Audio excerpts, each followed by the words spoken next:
So it seems like everything is working fine. We are live. I'm just gonna do the final setups. Joel, you can go ahead, start the show. Hey, everybody. This is Joel with iodnations.org on our Substack. Now, Ashfaq, I'm just in here. Are you going to send me a link in just a moment for Substack? Is that where we are? Yes, I sent you the link in our group chat, messenger group chat. Got it. Okay, let me open that.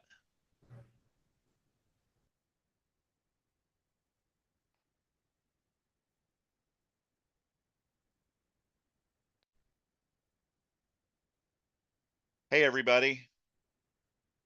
How's everybody doing? This is Joel with IOD Nations, International Online Democratic Nations, on our live feed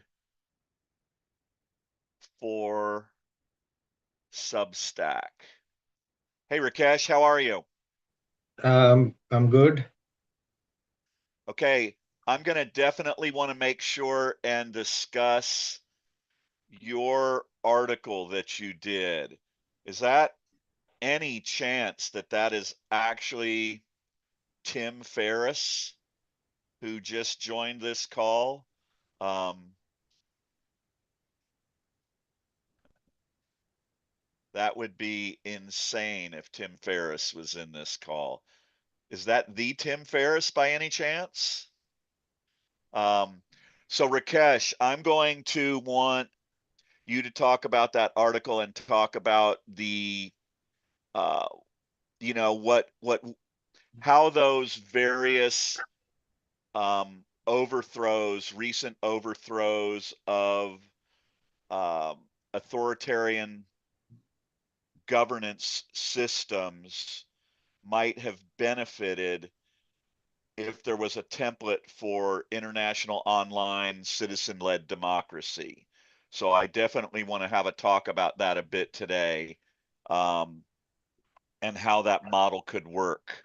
So if you're new here, you're going to hear me, and especially since we're starting a little bit early, you're going to hear me repeat some things a little bit. I've got Kent, Rip, and T. Ferris. I don't recognize you guys from previous shows. So iodnations.org stands for International Online Democratic Nations, what we refer to as online citizen-led democracy. Hey, Mary, how are you doing? And so this is based upon this quote that I came up with, or sort of a question modeled as a Socratic question, which is, if a business no longer requires brick and mortar, does a nation require land and borders? And we contend that it doesn't. I kind of equate it to the way that the internet age has changed the definition of a shopping cart. Um, when 30 years before the advent of the internet, if you talk to anybody about what a shopping cart was, well, everybody knew, at least in America, it was the cart on wheels that you go into the grocery store and you put your groceries in. And now, I, I might imagine there's even some people in the world that definition would be their secondary definition, and their primary definition and their first introduction to the word shopping cart would be an online shopping cart. And I'll give you a quote by a guy that I'd like to follow. His name is Arthur Schopenhauer. And Schopenhauer said, all truth passes through three stages. I'm paraphrasing here. First, it's disregarded. Second, it's violently opposed. And third, it's accepted as self-evident. Okay. So if you're talking to someone who's, under the age of 18 right now, actually, probably under the age of 30, it is self-evident to them that a shopping cart is an online portal, part of a platform, which you put your items that you're purchasing into. And that's just self-evident. But years ago, that was not self-evident. Okay. Years ago, before the internet, we would have told you were crazy. Um, hey, Barb. Hey, T.O. Thanks for coming in. International Online Democratic Nations, online citizen-led democracy. That is what we are about. And so this shopping cart is just like an international online democratic nation. Okay. The we're we're in the I would say we're in the disregarded stage of this truth where people just don't, hey Barb, or I guess I said hi to Barb. We don't we don't think of online citizen-led democracy as something that we need to achieve. For some reason, we kind of view it that we have achieved it and that it's already here, or it's something that is not achievable. Um, I'm going to let us get to 20 people here. Hey, Draco, can you get together that commercial that we did where we kind of spoofed off of the Coinbase commercial? Hey, Michaela, Okay, I'm gonna I'm going to play it. wait. Let's wait. I'd like to get at least 20 people here. Okay.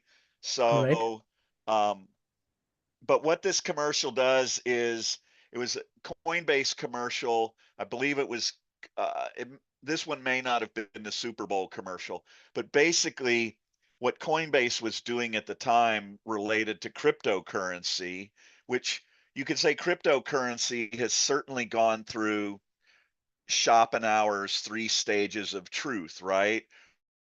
First, it was disregarded, then it was violently opposed, which may be still happening to some point.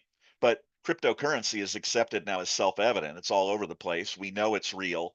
Um, and we're committed to the fact, and we believe that online citizen led democracy is just the same thing. It's inevitable.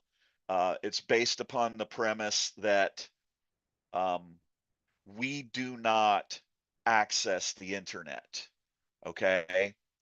We are the internet, and we grant others access to us via the internet. Okay. So, um, when you click your mouse, when you go somewhere, um, you're allowing them to come into your computer or your electronic device. You are not, in essence, going to them. And if enough of us refuse to grant them access to us, then we become the ones who are in control, right? Because Facebook or Twitter or X, whatever you want to call them, um, their at least the social media aspect of their empires is without value. Hey Bree, um, they don't they don't have any inherent value if they don't have access to us. Hey Patrick, and so what what we have to do is we have to control that access to us, right? We just simply have to put up some filters. And I'm gonna I'm gonna post a video in here in just a little bit, and it's gonna be by um, let me find this. It's called Predictive History, and his name is Professor Jiang. Okay, and if you haven't heard of him yet, you will hear of him very soon, because he is just blowing up on YouTube. Hey, Dave, MCAT, Wingfield, we are International Online Democratic Nations, IOD nations. We promote and we are championing and we are going to make online citizen-led democracy happen, or you guys are going to make it happen, and we're going to be here to help facilitate that. So let's do this, Draco. We're gonna share a commercial that we made that sort of illustrates it. We for those of you, we used part of a Coinbase commercial, and it illustrates this future of online citizen-led democracy. So Draco, could you go ahead and play that for us? And then anyone. It's called a bicycle. Oh, here we go. It's called a bicycle, but will anybody ride it? Organize international online community nations and use the internet for change? Why? Everything is great, right? The automobile is here, but horses are here to stay. Elevator? What's wrong with using the stairs? Young people, become world leaders? The world's youth would never unite online. They're too lazy and immature to impact world issues. Right? A telephone? Well, who would actually use that? People said it was not possible to fly through the air. It's unclear if commercial air travel will ever take off. Flying over the Atlantic. I give you a go to launch, Artemis 1. We're on our way, Houston. Do we really need personal computer? Women can't lead an international online nation. That's absurd. Corrupt old white men will always lead the world. Right? I mean, come on, who's gonna carry a computer? No Never. way. No. Who would actually use that? A so-called information superhighway. Why choose tape first? I'll never shop online. Credit cards on the internet? The web is full of scams. Come on, electric vehicles will never happen. I know that you won't believe it, but the highest form of human excellence is to question oneself and others.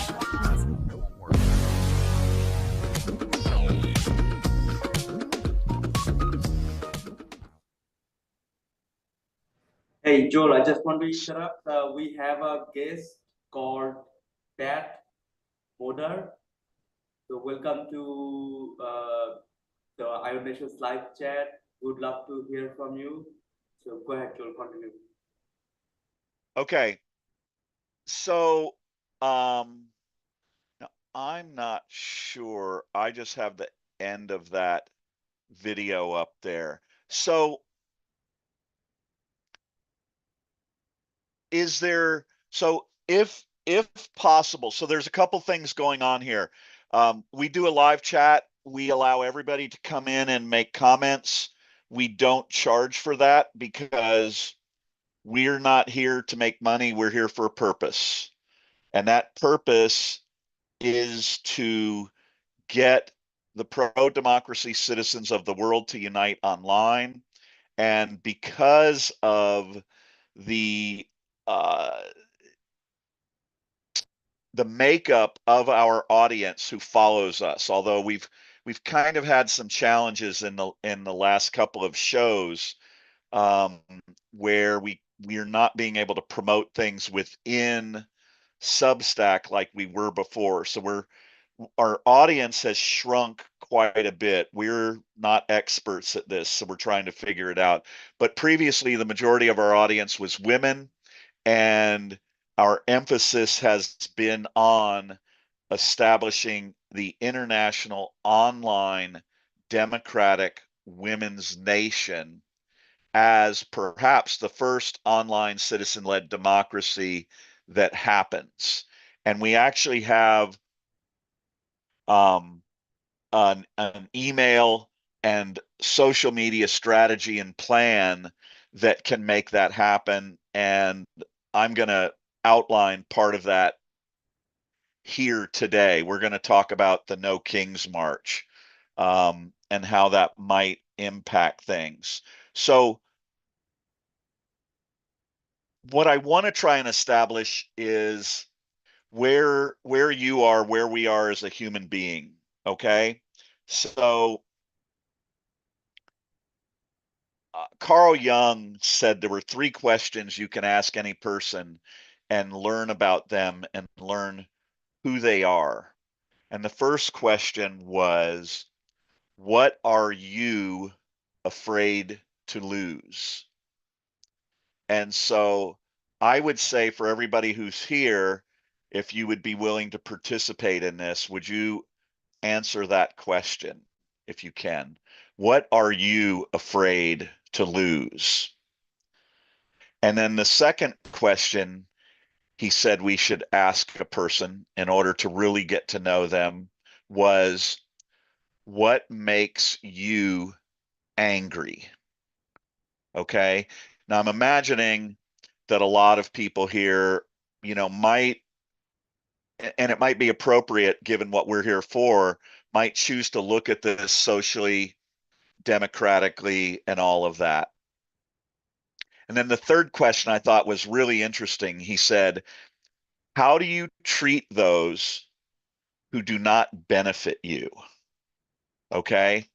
And it really made me think, if I'm meeting people and if I'm looking at putting myself out there, and if I'm asking you to meet me and understand me, my mission, the reason I'm here is because I've been working to promote online citizen-led democracy for 10 years and I've failed at it, and I didn't want to put myself out there, but I am out there 100% in. This is my mission. I made a New Year's resolution that I would make it an international topic in the year 2026, and I actually think that we will accomplish that a lot earlier, and this is how. So I'm going to tell you a little story here. Today I was just flipping through Facebook, and there was a post from 5051, and 5051 is one of the groups that is putting on the No Kings March, which I believe is going to be on March 28th. And this is what they posted. What will be on your No Kings protest sign? And a bunch of people got in there and they're sharing their stuff, and some of them, people are doing these really beautiful elaborate signs, and some have a really positive message about freedom and democracy, or some have some joke or something that insults the GOP or Donald Trump or the DOJ and all of this stuff. And I kind of had flashbacks to the last No Kings March that I attended, and I tried to get people in the audience to talk about what we could do, what we could accomplish. And I've ended up becoming a bit critical of Indivisible and 5051 and Act Blue and Move On and Midas and some of these other entities who are putting on these things. And I thought about, instead of what will be on your No Kings protest sign, I thought about, what shared message could we all put on our protest signs that would unite us in action? Or, related to our signs, is there a viable tactic or strategy for these signs. So we've got Indivisible and 5051 and Move On and the Democratic Party. It's entirely possible that this protest on March 28th is going to be the biggest, might even be the biggest protest in history, anywhere, at any time. And this group who's running it is treating it like these protests have always been treated, right? There's no tactics, there's no strategy. It's like, well, we hope everybody will show up and be peaceful, and they'll create, there'll be millions of them across the world, and they'll create all of these amazing, fun, beautiful signs. But what the fuck are we going to accomplish? Hey, Joel, I want to interrupt a little bit. So we have two guests now. We have Misaka, Wichikon. Welcome. Pat, also welcome. We would love to hear from you. If you can unmute yourself and let's discuss ideas. So, hey, Misaka, how are you? Good. Sorry, I'm dialing in late, so I don't have as much context into this conversation. So no, that's great, and we really appreciate you joining, because this does require a fair amount of context, and we end up repeating ourselves quite a bit to try and relay it. It really helps us as somebody comes in. So what do you know so far, or do you have any questions so far? Making decisions, but I'd be curious to know how you imagine that would work. Yeah, I'm sorry, part of that cut out on me. Can you say it again, please? Well, what interested me was about the post saying citizens making like decisions, right? As opposed in democracy, as opposed to representatives, I'm assuming. So I'm just curious as to what that means and how it would work. So, yeah. So where are you from? What are you from, the United States? Yeah, I'm in Los Angeles. Okay. So one of the examples we use, Rakesh will share it, the link, and he'll shake his head in disbelief that I can't remember the name again. There's an application, I think it's called Decidim or something like that. And this is an application that somebody designed to integrate with governments anywhere from a local basis all the way up to an international basis. And so, for instance, in Barcelona, they use this application, and if 5,000 citizens sign a petition on a particular idea, okay, then the governance of Barcelona is committed to investigating or dealing with that issue that those citizens presented. Okay. So that's a really elementary beginning of these better ways that we integrate, that we use the internet and the virtual world to unite citizens where they don't have to come together physically, or they don't have to wait until they're voting, and they don't have to go to a board of supervisors meeting or whatever. They can simply do it this way. They can come up with the issues that are important to them, and they can submit it to Barcelona, and the governance of Barcelona has to deal with it. So that obviously makes sense, right? Sure. Okay. What we do, because and what I've been trying to talk to people about for the last 10 years is that everything in our world, every corporation, every business, every social cause, every political party, for instance, every social media platform, all of these entities are organized online. So you probably missed this at the beginning, that the foundational quote or question I came up with was, if a business no longer requires brick and mortar, does a nation require land and borders? And we contend that it doesn't. Okay. And so all of these entities are organized online. And in other words, the soybean trade will have I'm sure a national and an international organization, and I'm sure they have a website and an online presence where they collaborate and work, and they have their different entities.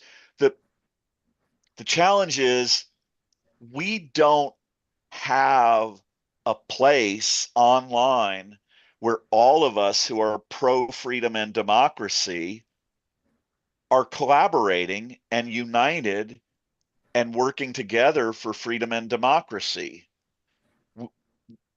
For some reason, we believe that this can only work with a bunch of individual groups, like for us in the United States, Indivisible, 5051, Act Blue, Midas, all of these. And honestly, for 10 years, I just can't understand why I'm not a tech guy, why we don't understand that uniting online in one or a few locations would just dramatically alter the power structures of the world. So one of the other contentions is this. So let me, and I don't see it in front, and I'm sorry I forget your names. Can you say it for me again? I'm Misika. Misika. And I'll probably screw it up That's again, all right. Misika. And it's not just your name. I'd do it if it was Dave. So let me ask you a question, and this is a question for everybody here who's listening. So, Misika, do you access the internet? Yes. Okay. I disagree. I contend that you grant the internet access to you. I view it as like the glass half full, glass half empty sort of thing, in that Facebook, if you use Facebook, Facebook doesn't get access to you unless you give it to them. Okay. You control that portal. You decide whether you turn your device on. You decide when you turn that device on, whether you click on Facebook, and you decide when you put an X on it and when you close it out. You are granting Facebook access to you. And so, thus, what we say is, we do not access the internet. We are the internet. And so now I'll take that a step further, Misika. Let's look at Facebook, for instance. I consider Facebook a nation. If anyone here hasn't really looked at it, Facebook swung the election. The amount of propaganda and bots and everything that they allowed when Trump ran against Clinton is what ended up with Trump getting elected. And they came out and apologized for it, and they changed their policies. But here's the point. Facebook was capable of doing that because they are a nation. Okay. I am a citizen of Facebook. I go on there. I access Facebook. I purchase products that are advertised on Facebook. So in essence, I'm supporting Facebook as a nation. Facebook has a governance. Okay. They're an authoritarian nation. Facebook has their individual economy, which is their staff and their employees and all of that. And in an ancillary way includes their investors. Okay. And then they have their whole virtual interconnected economy, which is how they do business with all of us. Okay. But Facebook's value, Misika, is me. It's you. Facebook's value as a social media platform is that they are virtually worthless without us. And yet we grant them that access and we treat it as if they're the ones who have dominion, right? We treat it as if we need them. Does any of that resonate with you, Misika? Sort of, in the sense that I suppose I see Facebook as a tool, right? It helps me keep in touch with my family. And we have a neighborhood group here where I live. Okay. That, helps us keep updated and send updates about stuff happening in the neighborhood, right? But beyond that, to me, it's a tool. Now, granted, I am older, so my demographic is a little different. But maybe if I was, 30, or 20, maybe that answer would be different. And to me, I just, I have a collection of tools I use, right, to live my life, and Facebook being one of them. And as far as you saying Facebook granting access to me accessing, or I suppose Facebook and me having some sort of access to each other, that, yeah, sure, that's true. They learn my habits, they sell my habits to advertisers, right? So that they can make money. And that's understood, to me at least, it feels understood, because I use it for, that is my compensation, or that is the compensation that Facebook gets, right? I get something for free from Facebook, they get something from me so that they could sell to the advertiser. Now let me okay. So let me. Can I interrupt you guys for a moment? So we have another Yeah. Go ahead. Called Pamela Guzman. Welcome back, Rakesh. So Pamela, would you care to unmute and talk to us? So I guess, Joel, you can keep talking while when Pamela joins, we can start talking to her, okay? Yep. So Misika, I'm not really tech savvy, but I have become aware of something. So I'm going to throw you something out about Facebook. So Ashfaq and I, in promoting this idea of online citizen-led democracy and our iodnations.org, we want to run advertisements on Facebook, and we want to target groups. And in order to target them, our primary focus, because of who and what we are, is on freedom and democracy. Yet Facebook will not allow us to run an ad that has the words freedom or democracy in it. They deem that unacceptable.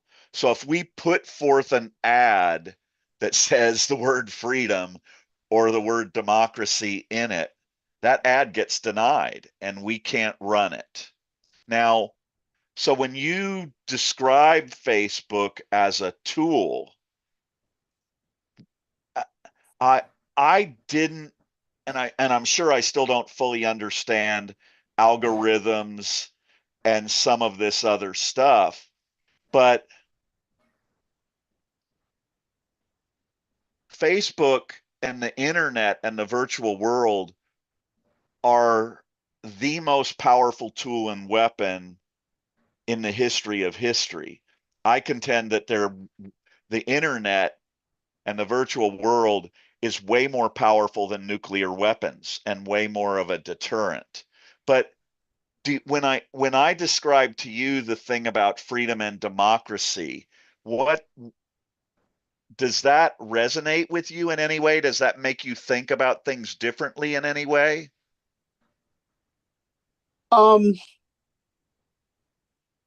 Well, I do think, I think Facebook is you're not wrong. Not,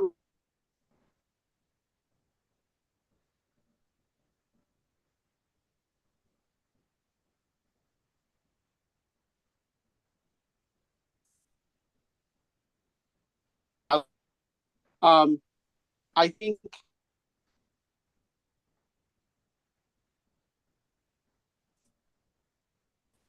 when you read something on the internet, whether it be through Facebook or some news organization or anything, it is now becoming increasingly hard to trust what you read. Yes. And the reality is, whether it's because of algorithmic decisions that these platforms make or whatever, they take the worst impulses that are in humanity and they tend to magnify them, right? The only answer I know to really combat that is education. And that is very hard. But I don't really have a good answer for. So let me ask you a question. What's your background? What, like, professionally? I'm a software engineer. I ran a startup some time ago where I, believe it or not, co-founded an ad tech company. So I've been in the ad tech space before, prior to this current job I'm in, for like 13 years. So I kind of understand how some of these platforms work and stuff like that. But I grew up in the 90s, along with the internet, if you.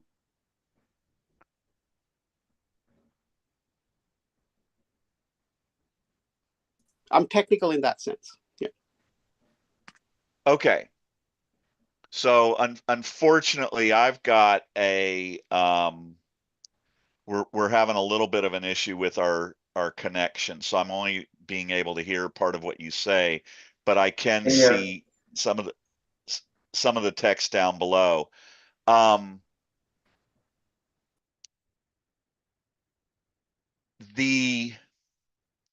would I say it?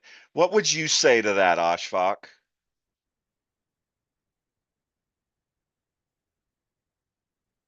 So I Would couldn't you say hear everything because Misaka was cutting out. Did you hear, or do you have the context so that I can give you my 2 cents of it?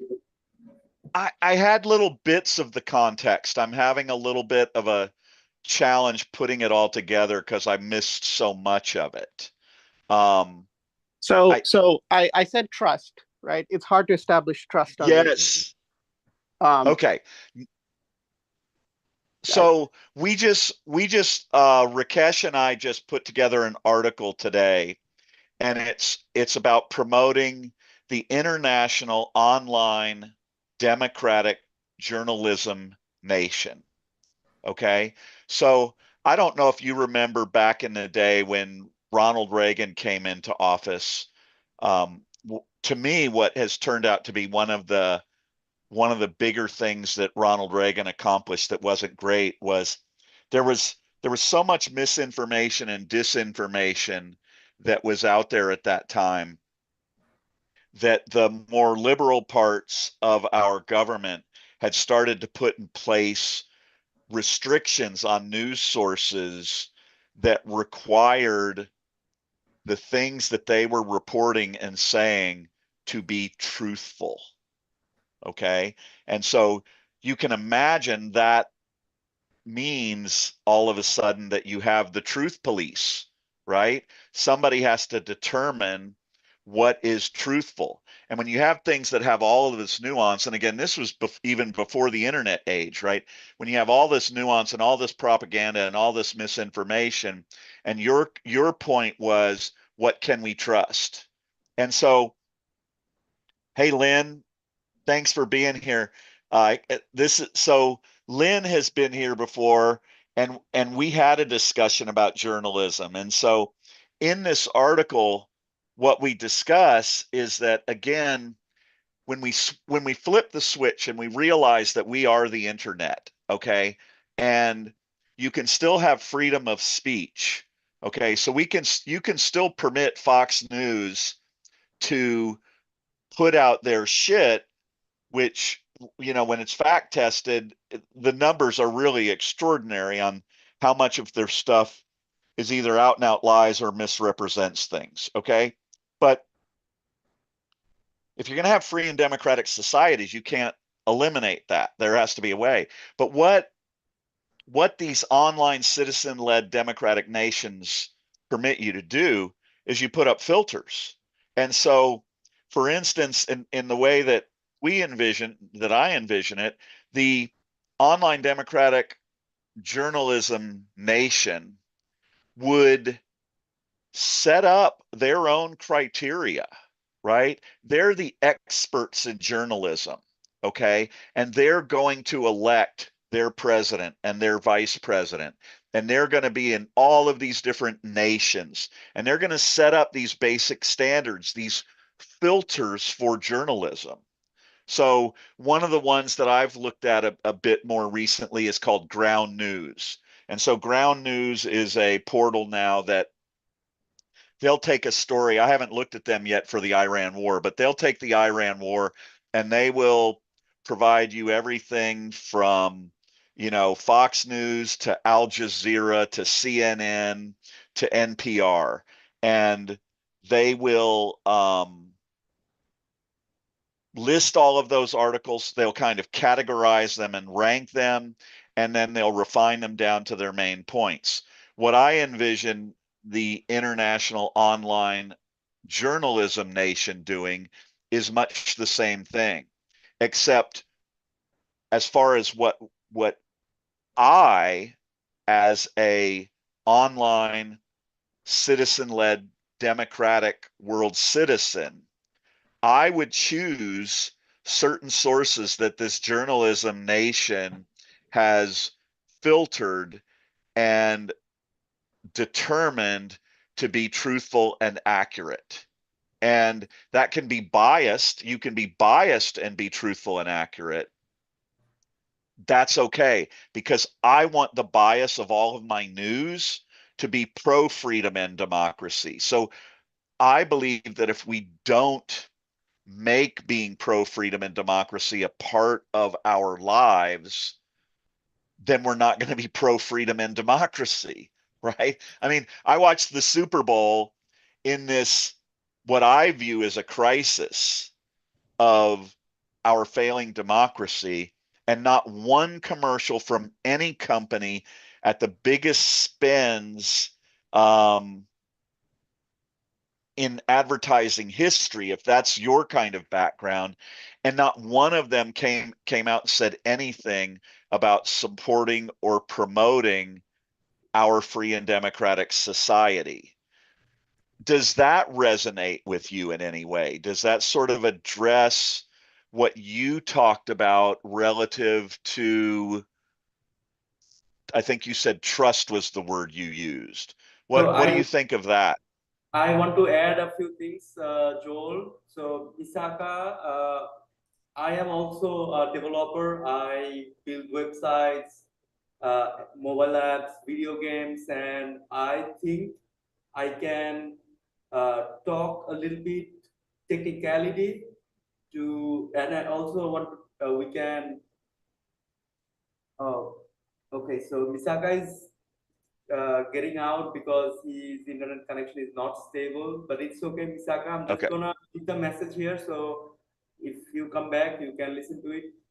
So when we build these platforms, for example, the density map, okay, let's imagine we are making an app for, you know, democratic purposes or usage, and we are gonna use it in San Luis Obispo or in Bangladesh, okay? So what we do is we, the people, actually build the app, and, you know, we share the source code with people. So there's no question of, you know, like this was made by the politicians. We made it, and the code is available. Anybody can look at it to see if it's flawed or biased toward anything, okay? So I mean, there's definitely ways we can implement those democratic changes that we need, and we can also build trust, but we need to collaborate. We need to work together. That's what is the most important part, and that's what we are trying to do is, invite all of you to come together and work with us so that we can create a, better world for everybody. So go ahead, Joel. So for anyone who's arrived and is newer here, we're iodnations.org, International Online Democratic Nations. We are promoting online citizen-led democracy. We are not like any other live chats. I am gonna share some stuff with you in just a minute, a really interesting video about what's going on in Iran. But what makes IOD Nations different, we're going to talk about email campaigns to get the citizens, the pro-democracy citizens of the world to unite. We're doing it. We're currently driving it towards NATO, the UN, and Governor Newsom's office. Okay. People in the future, I believe that international online democratic nations will become the dominant force on the internet. And so the IOD Women's Nation will be under the same umbrella as the IOD LGBTQ plus nation and the IOD Climate Nation and the IOD Journalism Nation and the IOD Art Nation and the IOD US Nation, where all of us citizens in the United States who realize that our government is broken, we're going to unite online in one primary location, and we're going to create our own parallel functional governance system. Okay. But what's going to be different about our system is that all of our citizens, all of the pro-democracy citizens of the United States will be a part of this online democratic nation. And the citizens will be the one who drive the agenda. Okay. The citizens will be the ones who will be involved in researching issues and topics and helping put it in a way that people can relate to it. For Misaka, he talked about education. Everybody talks about education. We could all, we should have created a online democracy school, right? Every one of us as free and democratic citizens should be required to continually learn more and educate ourselves and participate in modernizing and improving and making freedom and democracy more efficient. And so this whole idea of people need to be educated, we have this tool right at our fingertips. The book that I wrote is called The Recipe. I'll screw up the title a little bit, but basically it says, if you could save democracy with 3 clicks of your mouse, would you do it? And that's what we have. Hey, Button Up. So Laura Lee just came in, or Brian, or Linda. Okay. We could all be part of different online democratic nations. So Laura and Linda could be citizens of the International Online Democratic Women's Nation. They could also and would likely be citizens of the online US Democratic Women's Nations. But let's say that one of them is gay, and they can also become a citizen of the International Online Democratic LGBTQ plus nation. Okay. So now let's say it's Emily is another woman who is the one who's gay and is the one who is a citizen of both of these nations. Well, Emily might be president of the International Online Democratic LGBTQ plus nation.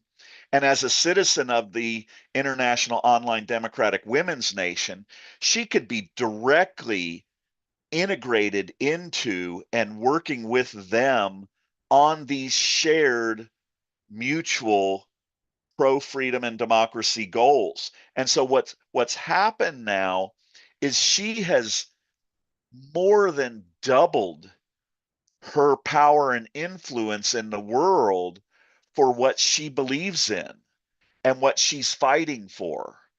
And she can be, maybe she's an artist, okay? And she can be one of the founders of the International Online Democratic Art Nation.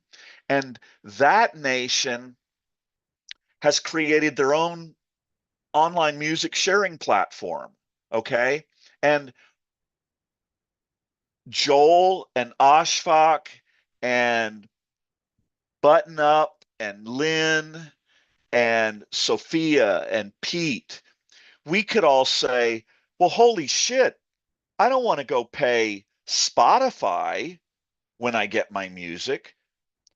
I'd rather go pay Rectify. And Rectify is the online music platform of the International Online Democratic Art Nation. And their money comes into them and it funds artists all over the world.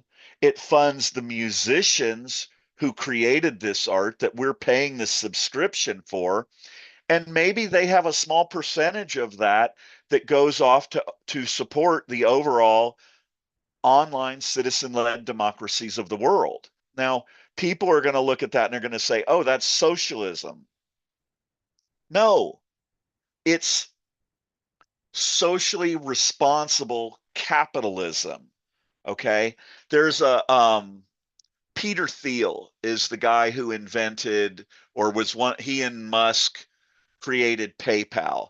And I don't know, 15 years ago or whatever, Peter Thiel did an article for the Wall Street Journal.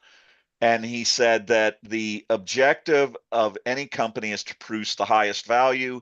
And the way you produce the highest value is a monopoly.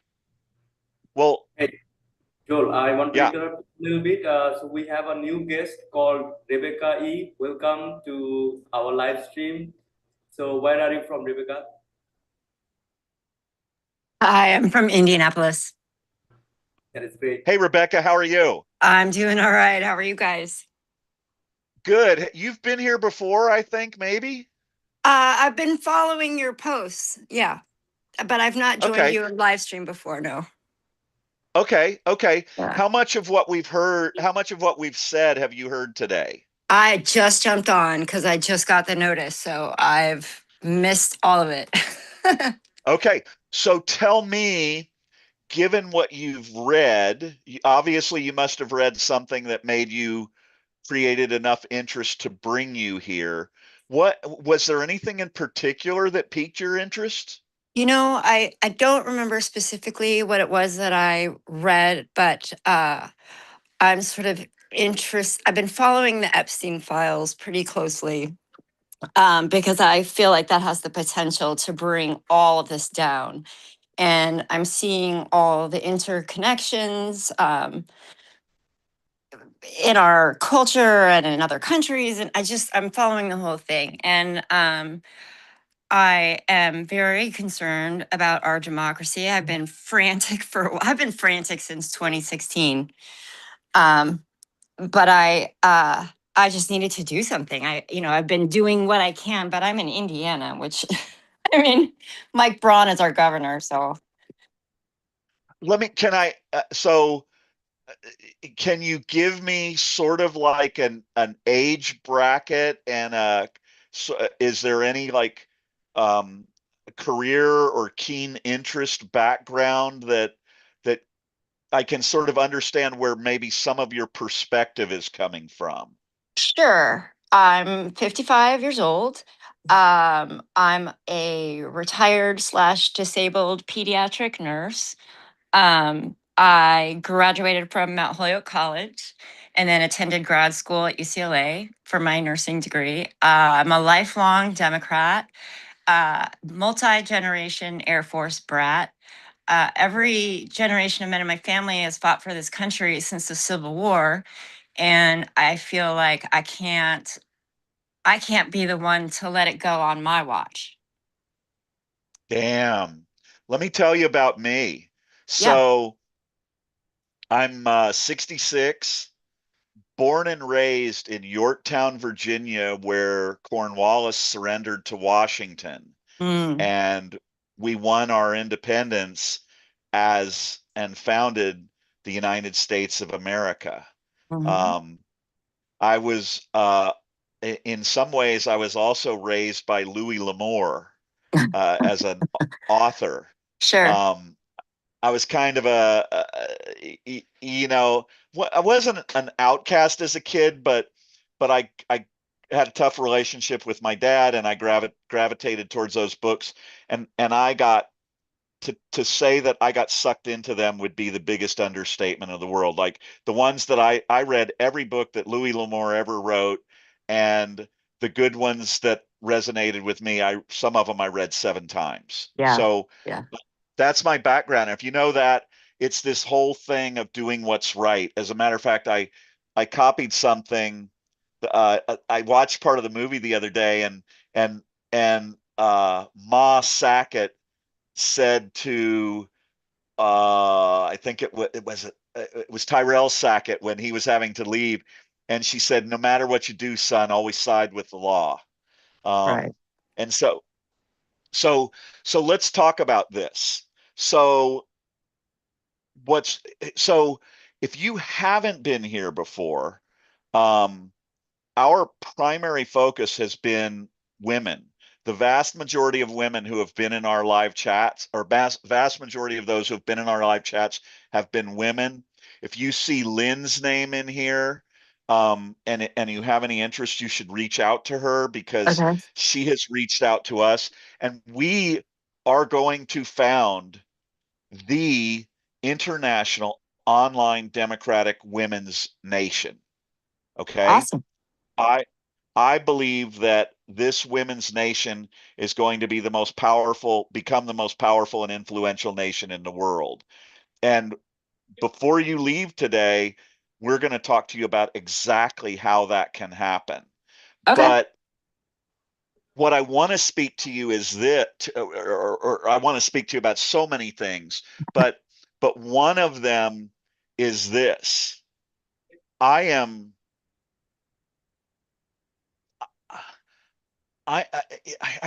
can't even come up with the words to describe how I feel about the Epstein situation. Okay. It Yeah. is literally incomprehensible to me that we have millions and millions of pieces of evidence of large numbers of wealthy elite men, mostly white men, putting together a freaking empire to traffic, rape, and molest children, primarily teenage girls. Right. How Right. how in the hell can this have even happened? Right? I mean, do you have any kids? I do. I have 2 daughters. And I'm imagining they look at this the same way. They do.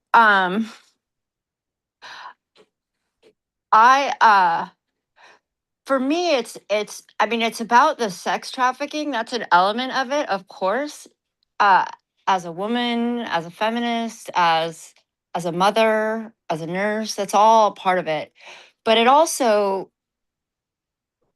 to me, I mean, I follow Lev Parnas and Wajali and Ellie Leonard. I don't know if those are names you're familiar with, but they're the ones I'm following with this whole Epstein stuff and some of their affiliated folks. And more and more, it seems to me that the Trump presidency is basically a Russian op that Yes. has been in the So works. you're well informed. Yes, yes, I think so.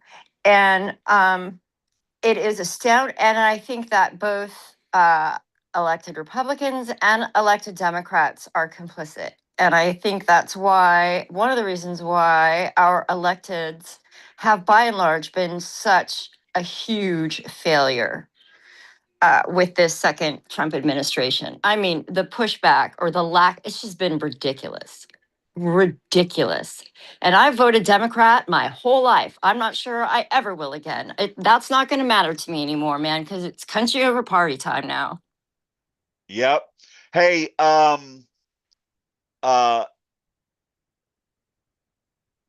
let's, how do, so, What's I'm your, trying to what's, think of it.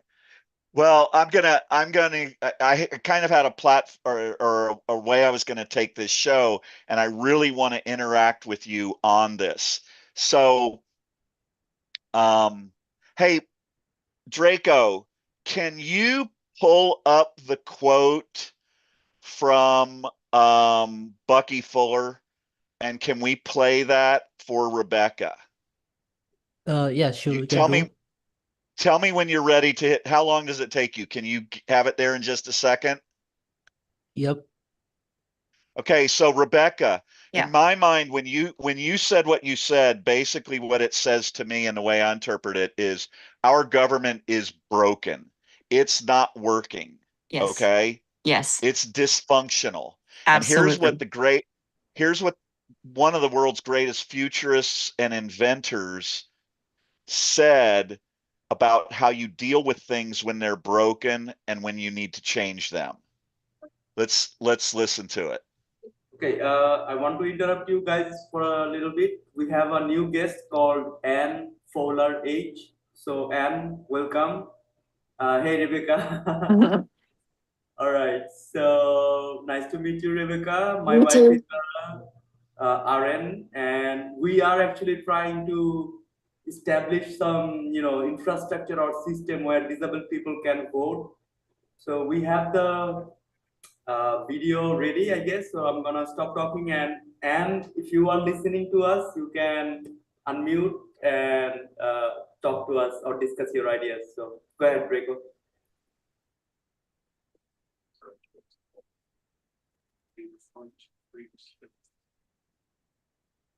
Don't fight forces, use them. You never change things from within. If you want to change something, build a new model that makes the previous model obsolete. Dare to be naive. We are intended to be architects of the future and not its victims. Play that again, Draco, would you please? That was good. Don't fight forces, use them. You never change things from within. If you want to change something, build a new model that makes the previous model obsolete.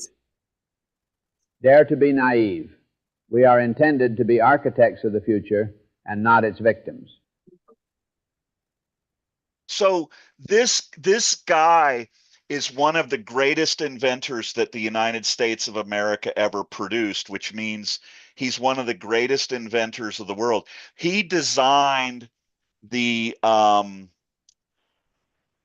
oh my God, why am I doing it? It's I cannot believe I'm forgetting the name of it now. It's the kind of round homes that are built with all of the little triangles.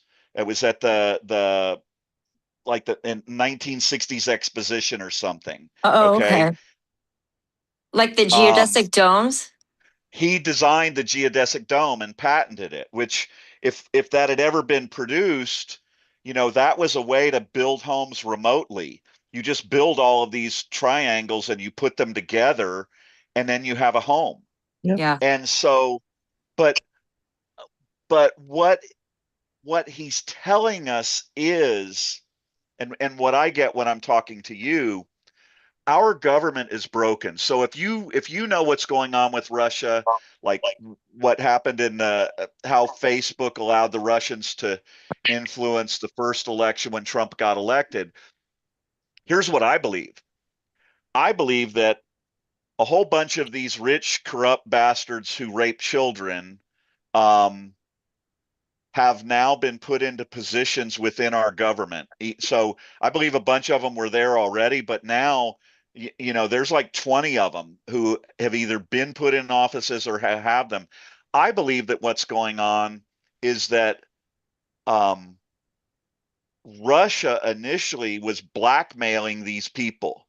And it just matches the Russian model for how they get control and how they impose themselves in places. And then I believe that Russia has probably sold or leveraged the stuff that they were blackmailing Trump and these other wealthy, powerful people with, like Musk or Thiel or whatever Lidwig or whatever his name is, Yeah. or any of these bastards. I believe they're all being blackmailed, and so they've now formed our goddamn government. Yeah. Right. Yeah. And Well, they know that some of the girls from Eastern Europe that Epstein got had Russian agents planted and then were married off to people that aren't to men in our government. That I know. yeah, and a lot of this stuff is out there and very visible and readily available if people want to look at it. Look at this. Now, but I'm going to come back and refer this back to what Button Up said. Build parallel systems. Okay. So let's imagine, for purposes, I want to, Ashfaq, if someone else was in here with Rebecca who wants to get into this discussion, that would be great. And they should feel free to hit mute and just cut in, and I'd like to engage them. But if they Yes, don't, yeah, we have Anne. So Anne, if you can hear us, let us know where you are from, so that we can continue the discussion. I can hear you all. That is amazing. Yep. So where are you from? Arizona. I'm an old person. Most of us Okay. here are old, except for me and some of the guys who are overseas working, you know, helping out Joel. So go ahead, Joel. So, Anne, how much of so is before I continue on and I talk to Rebecca about this and about the whole sex trafficking and the integration of that with our government and international affairs and everything that's happening, is there anything that we've talked about or that you've become familiar with us that you either have a question about or that you find really attractive? Well, I don't like sex trafficking, so that's one of the reasons I'm listening. So I want to hear what you have to say about it. I think it's going to be an ongoing thing. It's been since day when we started our lives. Not really. You said something about attractive, strange word. Nothing attractive about that. Sex trafficking is not something, and if you ever want to read any good books, there's some on, but it's not factual. They're fiction. Charles Martin is a wonderful author. Anyway, I'm just listening. So So I just learned. I'm gonna take it to this point. So I'm an older guy. You can see me. I'm not really technologically savvy. I came up with the idea, I realized about 10 years ago, that if the pro-democracy citizens of the world united online, they would control the internet. And if they control the internet, they control the world, because the internet now drives the world. In other words, you can't find a business that's going to start that is, or it would be very obscure to find a business that's going to start that's not going to establish an online presence. Okay. Yes. They're just not going to be a viable business. All right. And so if we expect, I'm sorry Go to ahead. interrupt, but one of the things that Musk and Thiel are planning, and they got a little bit down the road with this, I believe, with Doge, was to put our entire social identities online. And that's one of the reasons why they were dipping into the Social Security Department, so that they could wipe us out digitally. And if you don't exist digitally, you can't get paid, you can't access services, you don't exist. Right? And that's what that's part of the idea, is to put our entire existences online so that they can control us that way. But and that's right. But we live in this virtual world where, in essence, our existences are already online or are going to be online, and we're really not going to be able to avoid that. So in the beginning of this show, I ask everybody this question. I can't remember if the two of you have been asked, but I asked the question, do you access the internet? Yes. Oh, yes. Okay. We don't. Wow. We grant the internet access to us. Think of it like as the glass half full or the glass is half empty.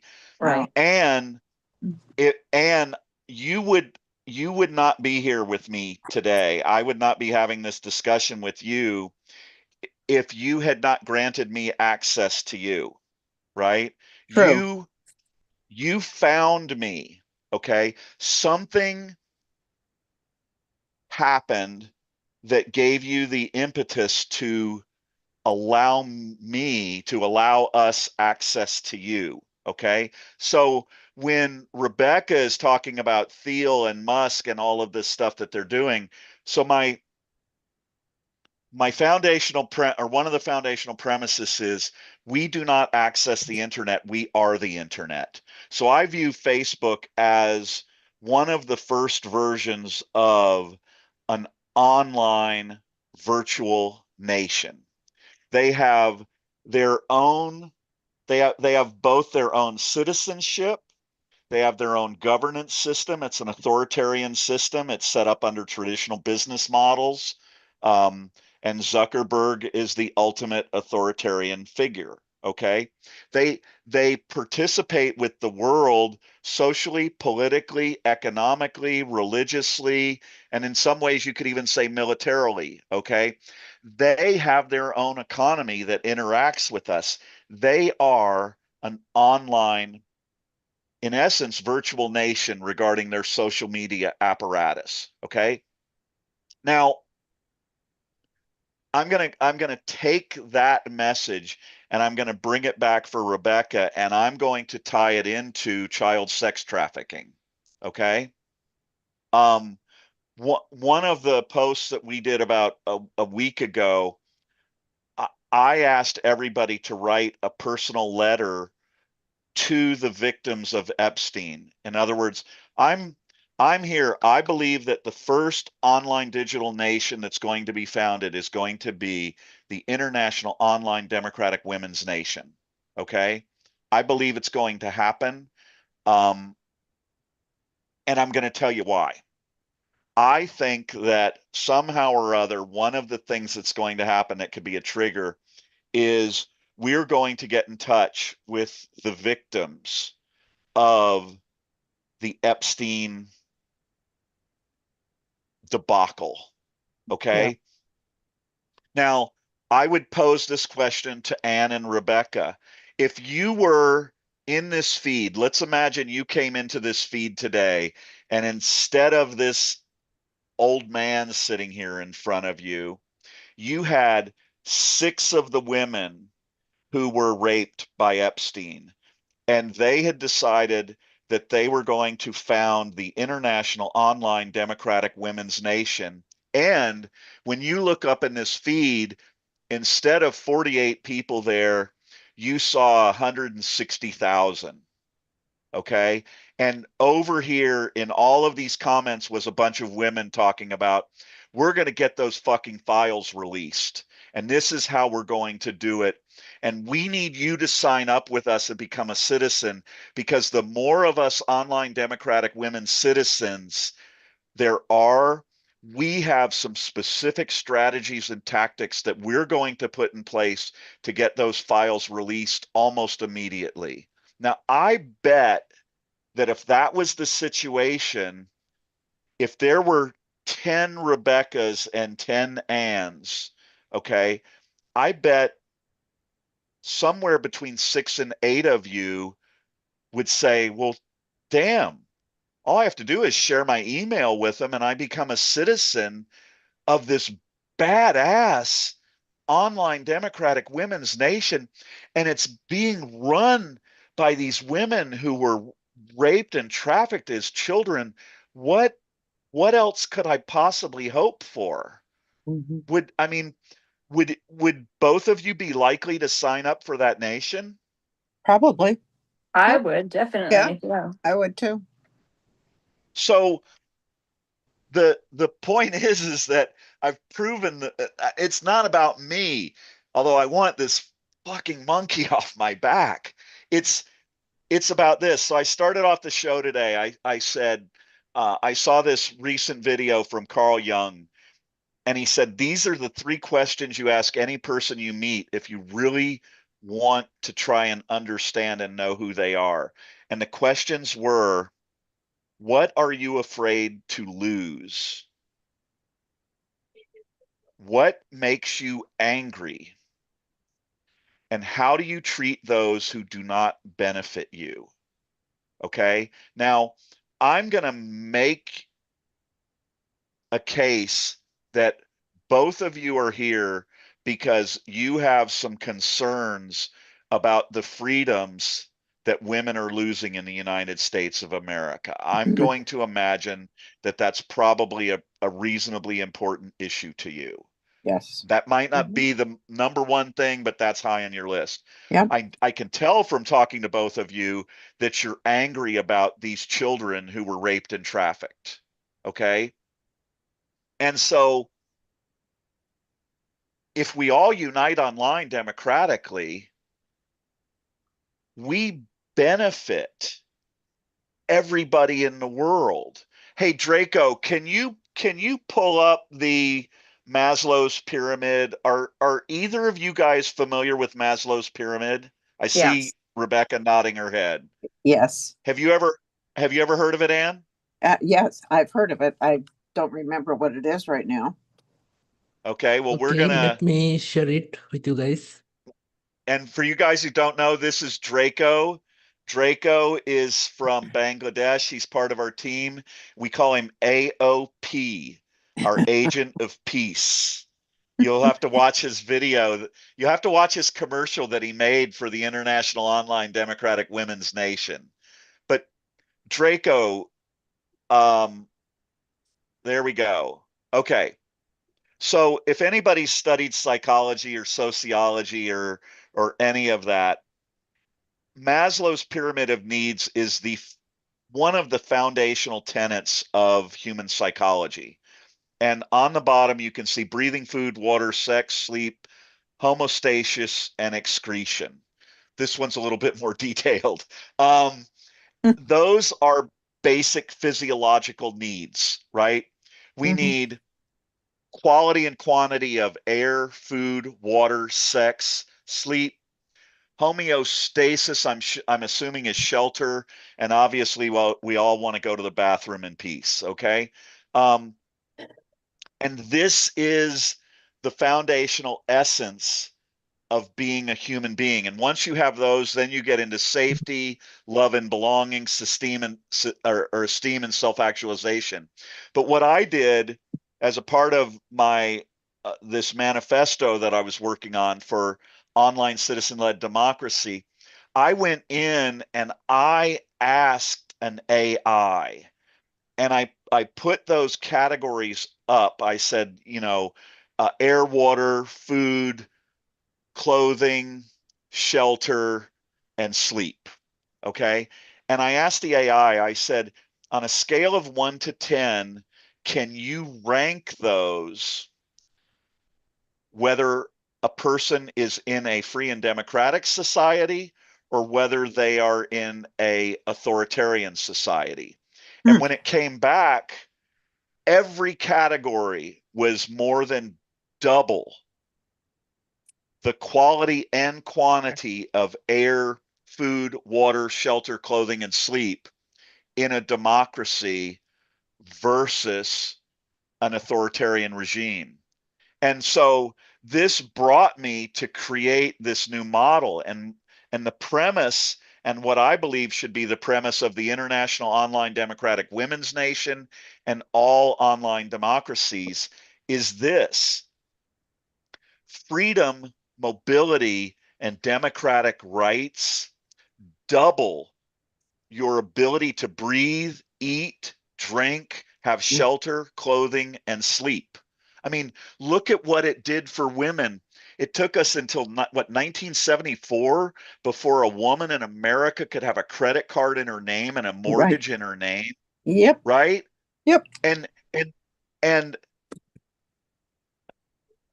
I mean, it's just mind-boggling.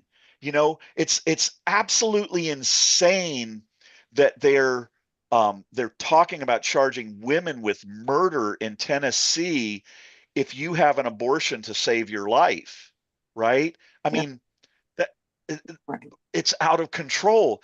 And so my point is this: if those victims and all of you women united online as the world's first online citizen-led women's democracy, okay, what are all of the ways you could impact these things? And when you come back, we know you're afraid to lose your rights. We know that you're angry about the whole pedophile and everything that's going on. And look, if you organize and unite online and you promote freedom and democracy across the world, how are you treating those who do not benefit you? Well, you're doubling their access to air, food, water, shelter, clothing, and sleep. And you can accomplish all of this simply by clicking your mouse in unison and uniting online. What an amazing moment in history. What an opportunity that we live in. Is that crazy? Yes. Yeah. Yeah. Okay. You're right. I have some questions for Joel, Rebecca, and Anne. So I think you guys have, have seen the latest news about the veteran who got his arm. Oh my God. Snapped.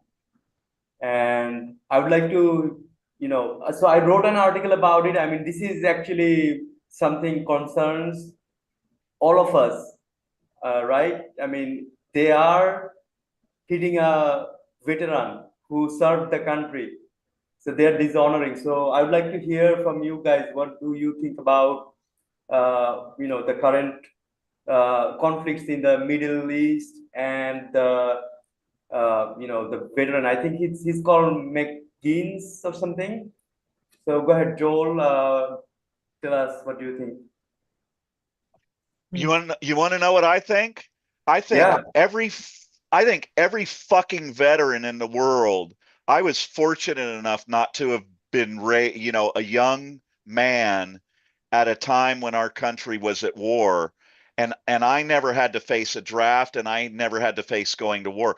I think that every veteran in the world should be united online at the International Online Democratic Veterans Nation.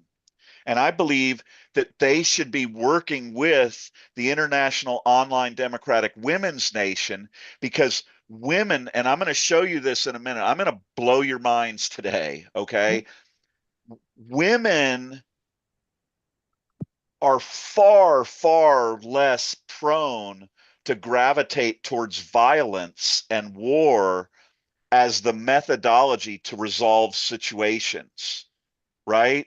Right. And Yes. the reason that we're sitting here right now is because women have not had a seat at the table with real power and influence to help prevent these wars and to help stop these things from happening.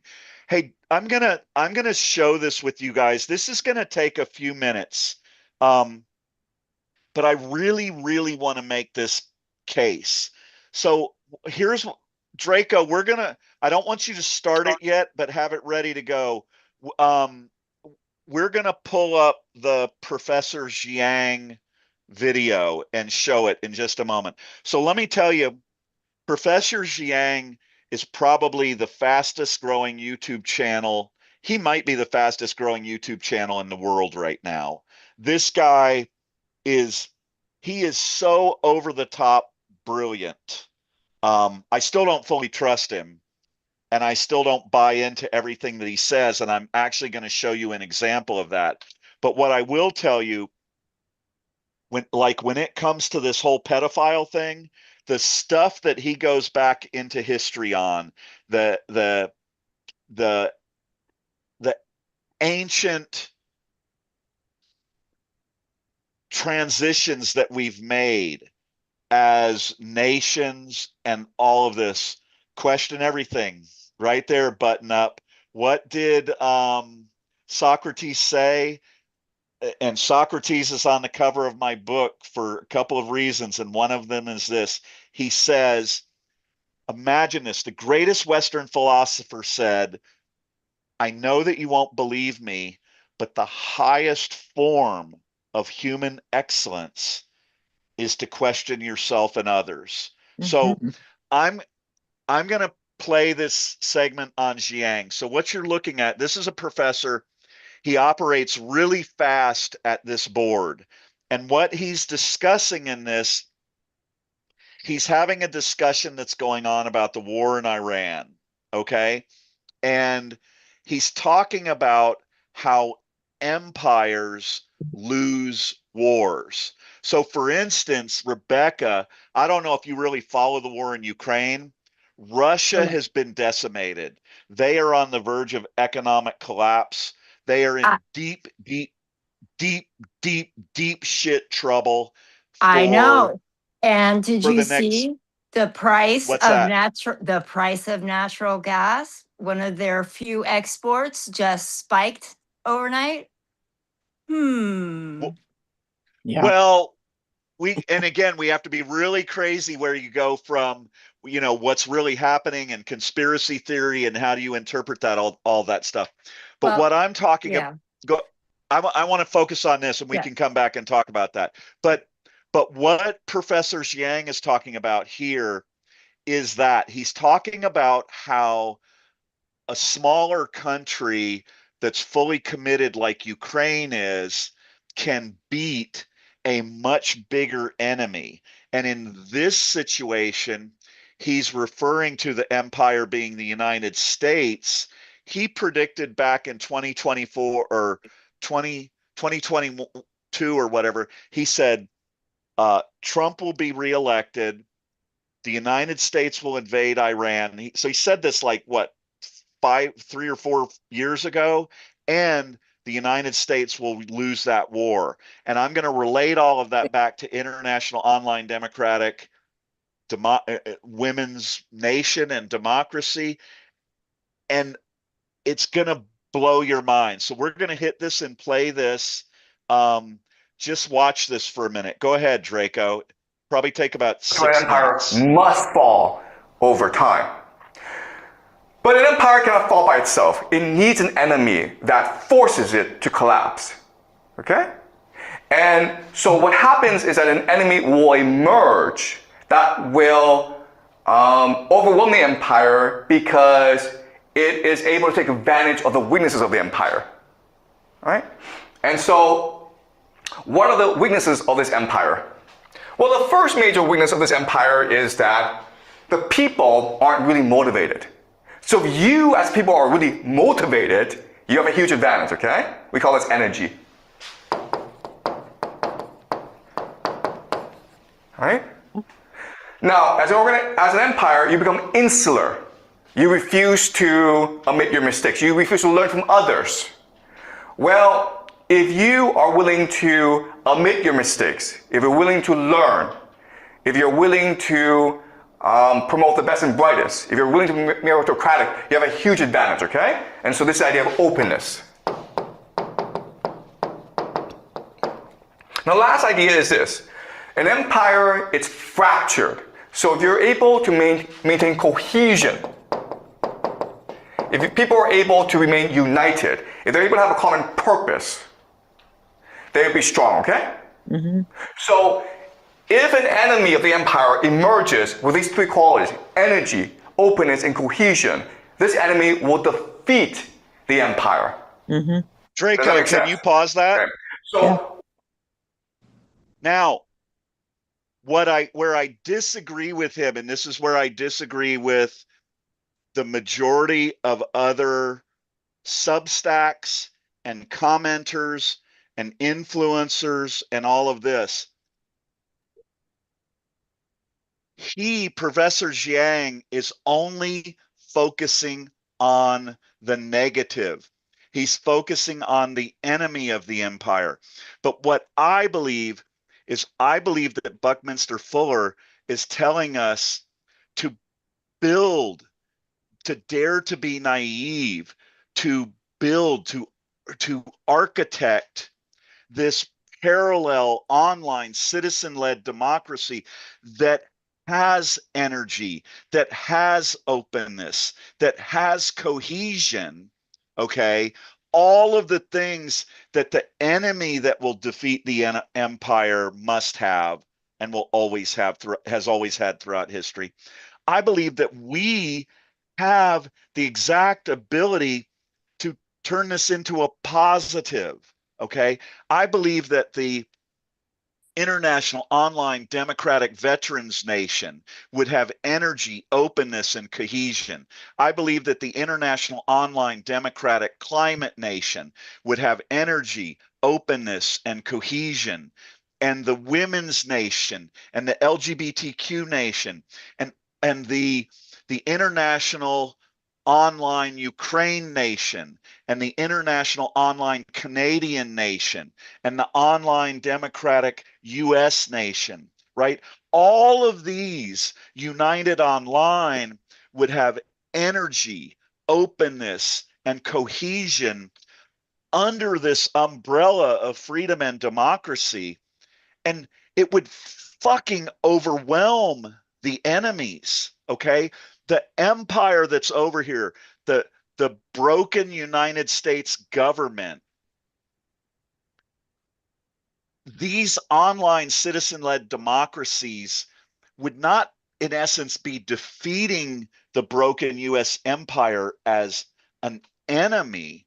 What we would be doing is we would be doing what Buckminster Fuller said. We would be building a better model that makes the previous model obsolete. Right now, in this model, Rebecca can go in and have an idea on the Online Democratic Women's Nation, and she can put that idea up. And like they do in Barcelona, if Rebecca gets 5,000 or 10,000 women who agree with her that this is an idea, this is an issue that the International Online Democratic Women's Nation needs to deal with, boom, it goes to the top of the agenda. Right there, she could get those signatures in an hour, okay? That could be submitted to a filtering group at the nation, the Online Democratic Women's Nation, that says, okay, we see what you're looking at. We've been dealing with some things on this issue. Rebecca, you and your group, you need to come back to us and answer this, this, this, and this. And then we're going to work with you to address this issue. And in a matter of a day, this Online Democratic Women's Nation has taken a cause that the citizens of that nation have determined they're interested in having dealt with, and they've already expedited it. We live in this world where we can't keep up with change, and we're not using the internet and the virtual world to keep up with the change. The tool that's making the change happen too fast for us, we're refusing to unite together and use the tool to deal with the change. Draco, go ahead and hit play. That's why an empire must fall over time. But an empire cannot fall by itself. It needs an enemy that forces it to collapse. Okay? No, you got to skip forward, man. So what happens is that an enemy is that the people aren't really motivated. So if you as people are really motivated, you have a huge advantage, okay? We call this energy. Hey, Draco, can you skip that forward to where we were? From others. Well, if you are willing more. to admit your mistakes, if you're willing to learn, if you're willing to promote the best and brightest, if you're willing to be meritocratic, you have a huge advantage, okay? And so this idea of openness. The last idea is this. An empire, it's fractured. So if you're able to maintain cohesion, if people are able to remain united, if they're able to have a common purpose, they'll be strong, okay? So if an enemy of the empire emerges with these three qualities, energy, openness, and cohesion, this enemy will defeat the empire. Does that make sense? Okay. So what I want you to focus on as you follow the news in this war between the United States and Iran is ask yourself a question. Will Iran become an energetic, open, and cohesive society? Because if it does, it will become invincible. The empire won't change because of hubris. It's too static, it's too stagnant, it's too bureaucratic. So the empire won't change. The empire will not admit its own mistakes. And quite honestly, Iran, because it's still a country of 92 million people, it still suffers from issues of mass organization and death.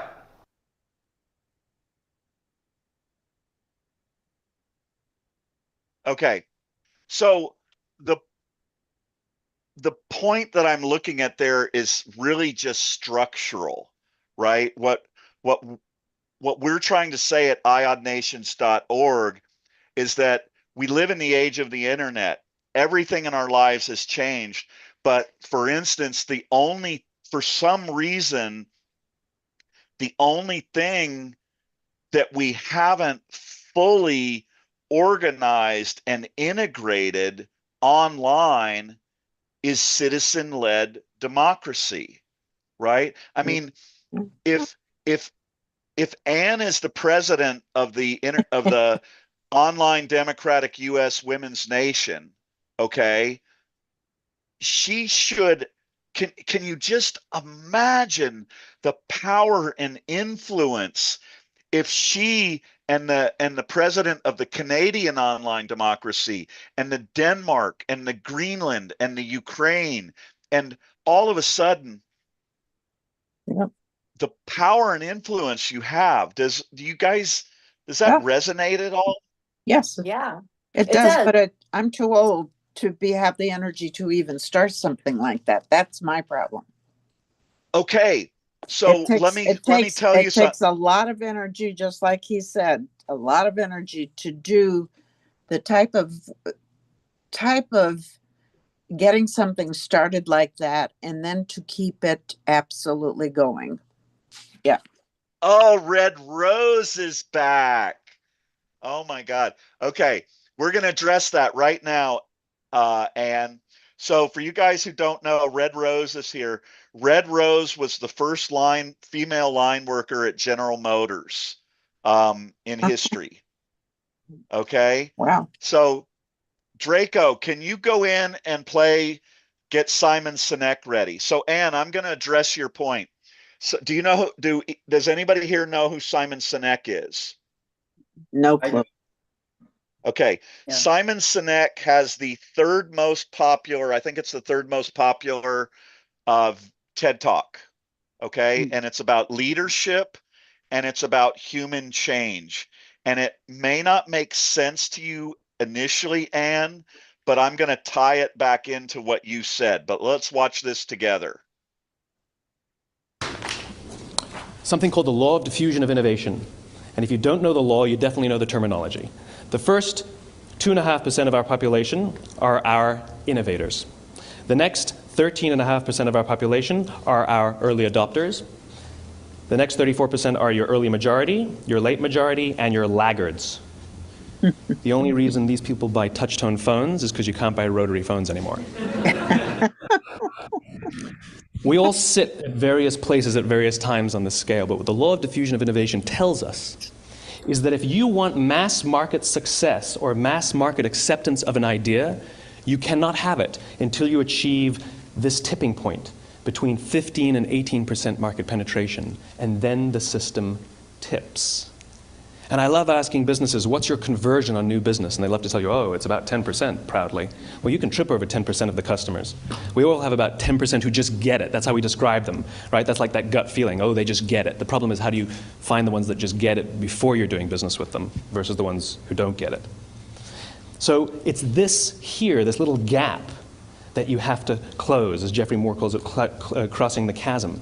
Because you see, the early majority will not try something until someone else has tried it first. And these guys, the innovators and the early adopters, they're comfortable making those gut decisions. They're more comfortable making those intuitive decisions that are driven by what they believe about the world and not just what product is available. These are the people who stood online for 6 hours to buy an iPhone when they first came out, when you could have just walked into the store the next week and bought one off the shelf. These are the people who spent $40,000 on flat screen TVs when they first came out, even though the technology was substandard. And by the way, they didn't do it because the technology was so great. They did it for themselves. It's because they wanted to be first. People don't buy what you do, they buy why you do it. And what you do simply proves what you believe. In fact, people will do the things that prove what they believe.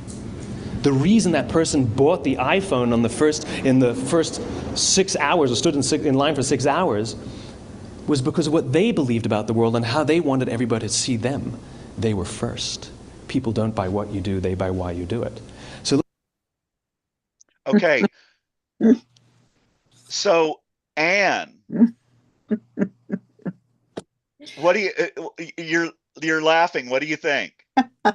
I'm 82 years old. There is no way that I'm starting that. And I would not have been one of those people standing in line. I'm going, you're out of your minds. Exactly. It'll be out in a few weeks. I'll get it then. Yeah. Okay, but I want to say something to Anne. Wait. I want to pick on her for a minute first, okay? Can I pick on you, Anne? Sure. Okay.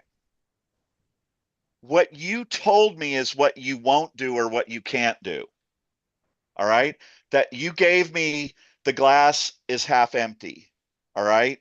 Now, what I proposed earlier when we talked was I said, if we were in this group and it was being led by 4 of the victims of Epstein, and if there were 150,000 women or whatever, or people who were already here supporting it, both you and Rebecca indicated that you would almost certainly be willing to share your email address in order to become a citizen of that nation and see what happened, right?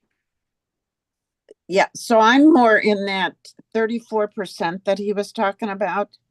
I'm in that probably the first 34%.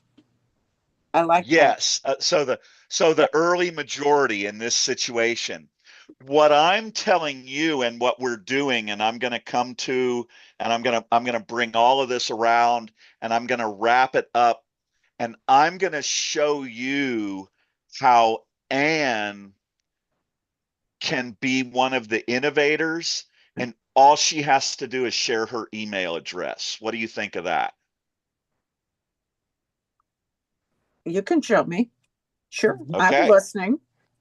I know. I got you here and I appreciate that. So this is my point, that the law of diffusion of innovation, I call it the law of human change, okay, for groups of humans. That law was established before the age of the internet. So for all of us, you know, we all grew up before there was an internet, before there were cellular phones, right, before any of this stuff existed. Okay. If you go back, I'm not going to ask Draco to pull it up, but if you imagine that curve, the first thing I think that, and don't let me forget you, Ashfaq, the 2.5% I think has been both decreased in volume and velocity. I think that our online virtual world and these algorithms and us being overwhelmed with information and all of that stuff has either made it smaller or made it less viable. Okay. But what I also believe And here's the magic. So when we talked earlier, and I talked about this nation where it was already established and you guys would be willing to join it. And then I talked about Rebecca proposing this idea that got adopted and happening immediately. Okay. What I'm referring to there is once you become united online, okay, once you have a large enough audience and you have access to each other, Rebecca can post that idea and get 10,000 people to say they agree with working on that idea, okay? Yeah. Like this, okay? It happens like this. And because you're already online and you're already under the umbrella that we are the pro-freedom and democracy women of the world, if that idea fits into people don't buy what you do, they buy why you do it. Because you're doing it because it's pro-freedom and democracy, you've immediately sold it. Okay? Within a day, you have taken this transition, this law of diffusion of innovation of change, and you've made it where in many situations within a day, you can create a movement. And let me give you an idea of a movement. I'm going to take it a step further. Ashfaq, go ahead, and I'll come back to it. Tell us what you got. All right. So, Anne, I wanted to give this to you straight, but I would like to add a few more details to it because right now we are currently navigating to a significant structural shift toward intensified polarization, which is redefining social interactions, politics, and economics behavior globally. So the key point here is like you have to. I mean, we are right now in a current state where you either have to be a critical thinker or just don't think at all. You have to like actively participating into conversations or do whatever you can to like join with people who are like-minded.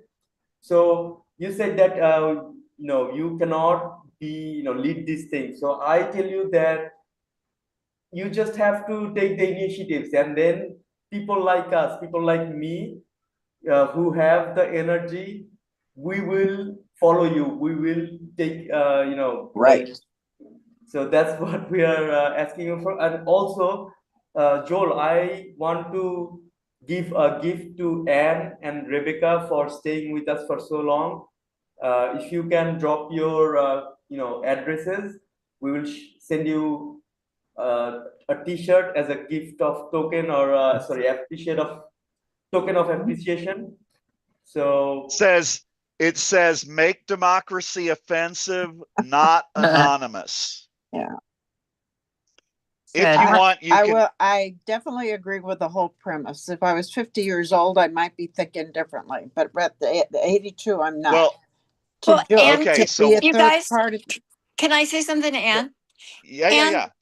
Like, I don't know, he was talking about the 15%. I was thinking about something similar in when the group Indivisible got gearing up again for the second Trump administration.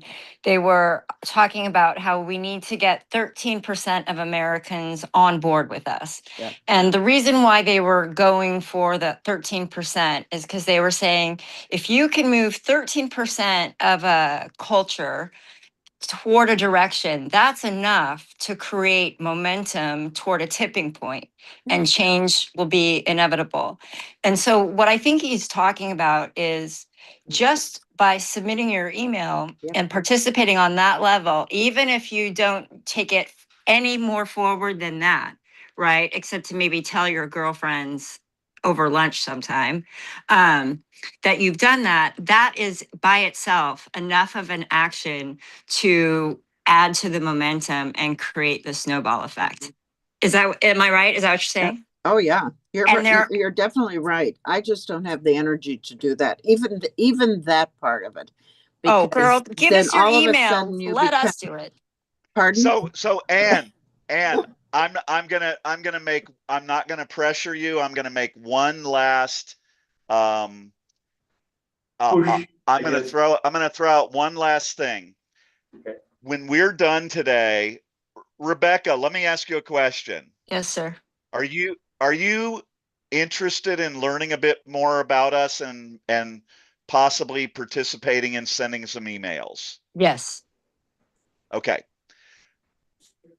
Lynn, who's here, is going to do the same thing. Now, if you're interested, Anne, if you would like to share an email with us, with Rebecca and with Lynn, they will find some way to reach out. Okay.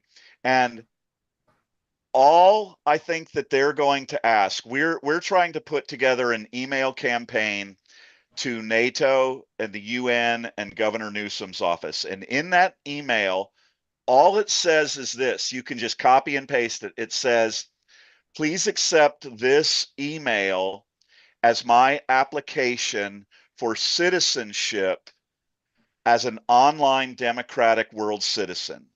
That's it. You're just saying in the email, I would like you to accept my email as citizenship as an online democratic world citizen. Okay. And then periodically, they may ask you to copy some text, put it into an email, and hit send.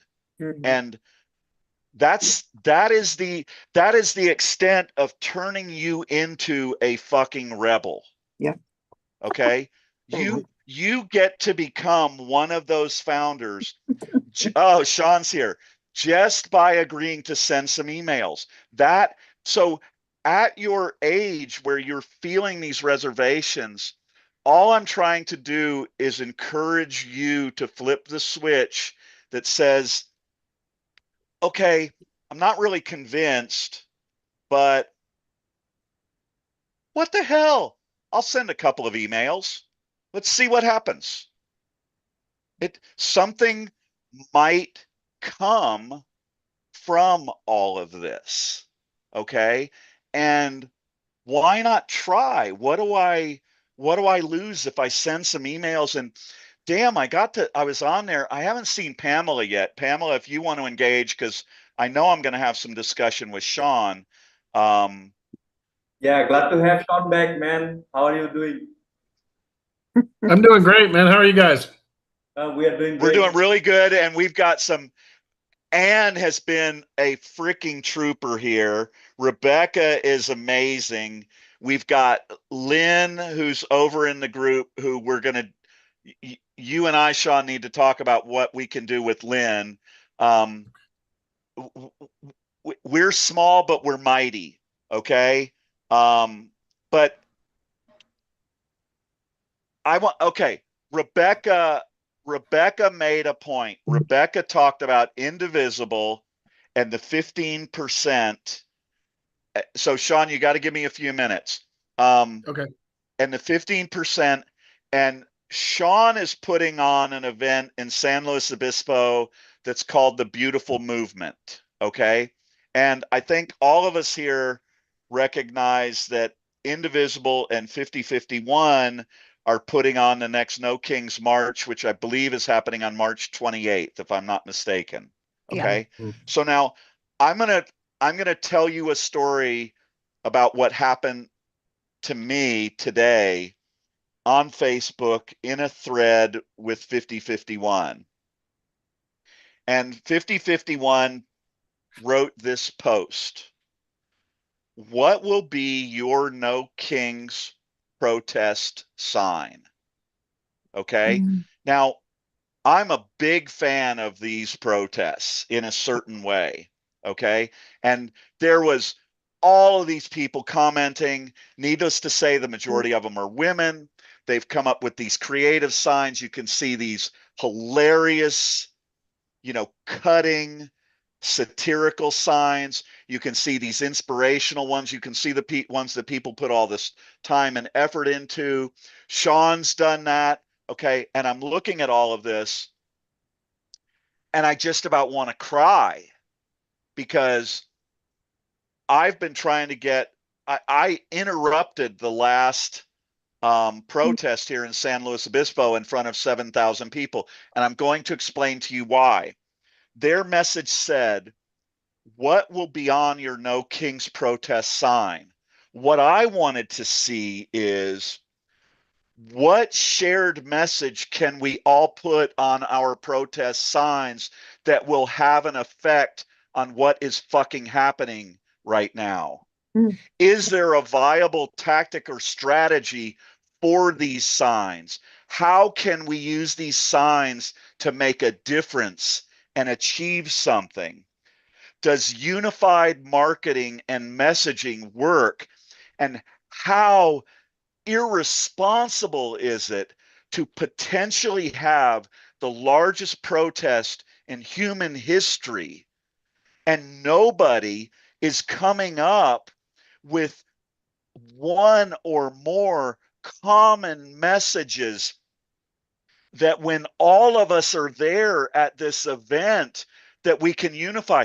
What if every fucking sign said unite democratically online, unite democratically online, unite democratically online? What if you had 1 billion people with that sign and it had the email for NATO?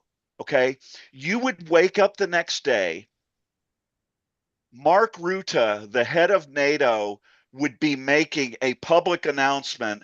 We don't know what the fuck just happened, but we have 100 million online democratic citizens who want to collaborate with us. And here's how we're going to begin that strategy. And our primary source to begin with is going to be the founders of the International Online Democratic Women's Nation. And we believe that they're going to become the first recognized online democratic nation. And because women make up 50% of the population in the world, we believe they're going to become the most powerful, if not one of the most powerful. And immediately, in a day, right, now you've got NATO and the UN and Ukraine and the International Online Democratic Women's Nation. And what are they doing? They're doing two things. How do we end the war? Okay. How can we stop the war in Iran? How can we stop the war in Ukraine? And you know how we do it? We get the fucking Epstein files released, because the minute those files are released, all of this leverage disappears. The women of the world become one of the most powerful forces, and you fucking changed everything. And these guys don't recognize that this opportunity is there.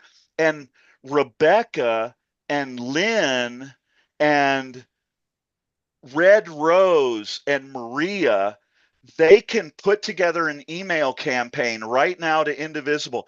I sent Indivisible in 5051 a recording of what I would give as a speech. I would stand up, if I got the opportunity to speak, I would stand up, and in San Luis Obispo, there will probably be at this rally, I'm going to guess somewhere between 8,000 and 10,000 people. And I would stand up and I would say, everybody here, raise your phone. Everybody who has a phone, raise it. Okay. Right here is a QR code. This QR code is the email address for NATO and the UN.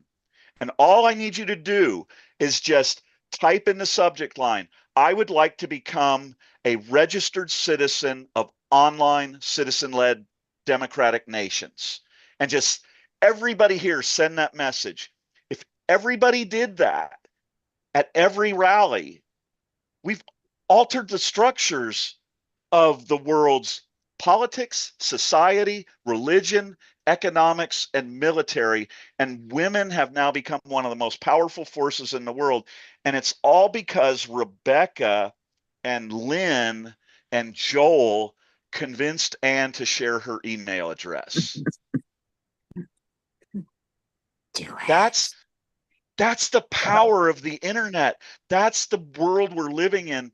And that's why our live chat, we need you guys to share this thing. Nobody else, everybody's talking about the problems. They're talking about what's what's in the Epstein files, that the 12-year-old girl now is shown to have bitten Donald Duck on his duck, you know? We need to stop talking about what we can't do. We need to start talking about what we can do. Yes. Speak to Amen, me, brother. Sean. Yeah, I agree with you, man. I think it's definitely time that we became a unified force and started demanding something for the access that they have to us through the internet. We need our own terms of agreement, and we need to take control of how they are using our power. I mean, this is us. We're there. As I say oftentimes, We are the internet. We are. And as I often say about the people in DC, the people that we're so terrified of would maybe fit in half of a high school gymnasium bleachers, maybe. I mean, there are millions and millions and millions of us.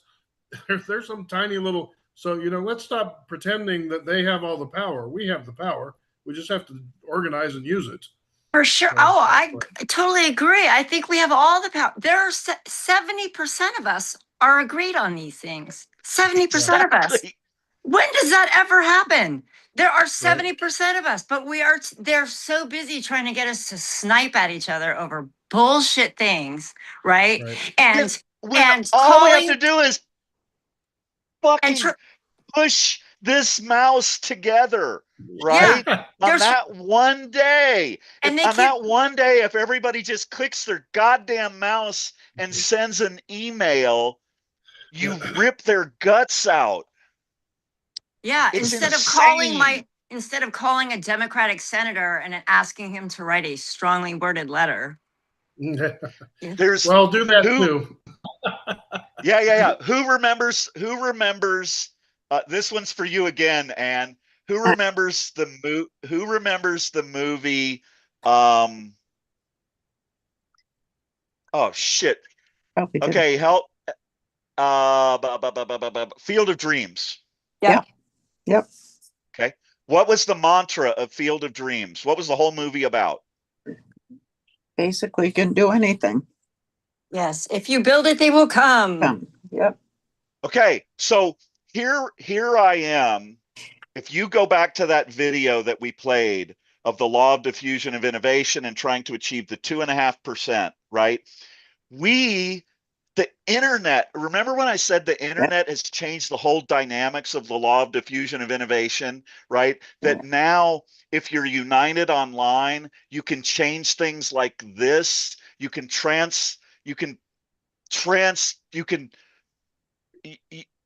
go through that process at the click of a mouse. Okay. The thing is I've been here hunting for these women leaders. So I speak before, part of my thing is I speak before the San Luis Obispo County Board of Supervisors every week that they happen now. Okay. And I talk to them about international online democracy. And I joke, I am the president of the International Online Democratic Women's Nation. And the reason I'm the president of this women's nation is because I haven't found the woman leader who's ready to step up and run for that office. Okay. But here's the magic of this. I do understand. If you build it, they will come. Those women leaders are out there. They're over here screaming for unity and collaboration and how can we work and how can we do better, right? Hey, Draco, can you get the Jen Psaki longer video version ready? Could we share that with everybody? I agree totally with what you're Okay, doing. I'm making this ready and I let you know. have to go. Oh, okay. Before you go, I want to say, I mean, the IOD Nation wanted to give you a T-shirt, a gift. So if you want to redeem it, you have to drop your address and phone number. Don't ask anybody for their address or phone number. We don't want that public, okay? The most I would ask for public would be an email. No, you actually, you can send your email or your address in our Zoom, so it's not public. It's in this group chat where only we can see. And Joel, please send a t-shirt to Sean as well. So go ahead. Hey. And yeah, and thank you so much for being here. We Thank would you love- so much, Ann. Yeah. Hey, okay. Draco, Joel. this is, yeah. I've got to run for a minute. I'm going to leave this up because I'm going to come back. Okay. But I've got to go take care of something. I'll be back. Okay. We're going to play one of the videos that we made that talks about who and what we are. And it leads with, if Jen Psaki is a pretty influential, progressive person.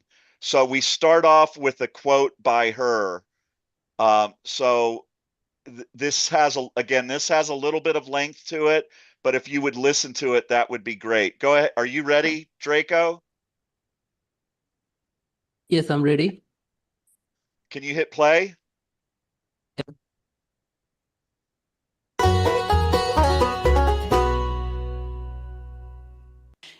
What Trump has left us is going to leave us with, may he leave the White House, is a completely chaotic and destroyed government system that isn't doing necessarily what it's supposed to do for people. So there's an element of like bold competence. I don't know what the exact thing is, but that I think I would like to see. And maybe this is more of a 2026 thing, which is kind of, there's no, institutions are not popular. The party is not popular. So to me, some of what I'd like to see from candidates is free themselves from feeling like they're obligated to defend everybody in power and everybody who has a position of power in every institution out there, even if they're defending values. What I will tell you that is different from all those failed lying politicians and failed plans and programs is this.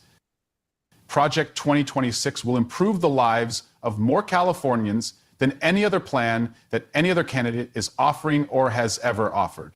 Together, we are going to launch a bold new kind of citizen-led and involved online democracy. And when we do it, every authoritarian and every corrupt criminal elite, they are going to shit their pants, because together we are going to make life better for as many of us as possible. This is how we begin that process.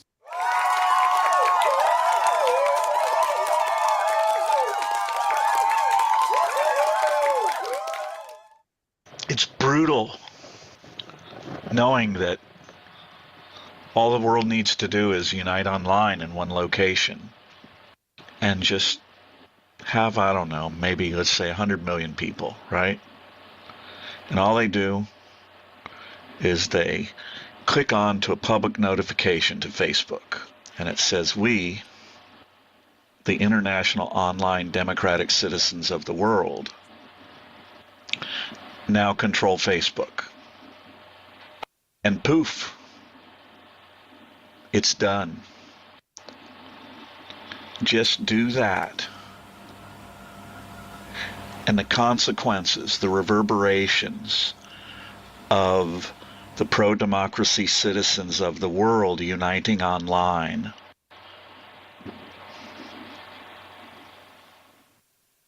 every authoritarian in the world, every elite, they will now shit their pants.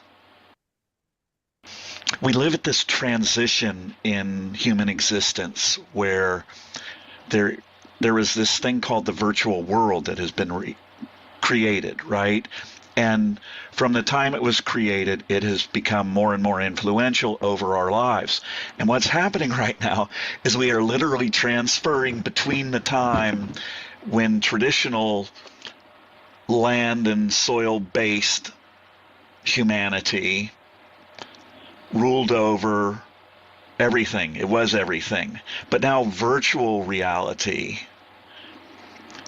is beginning to dominate the real world stuff. So in essence, it is not virtual, it's real world. And the simple thing is that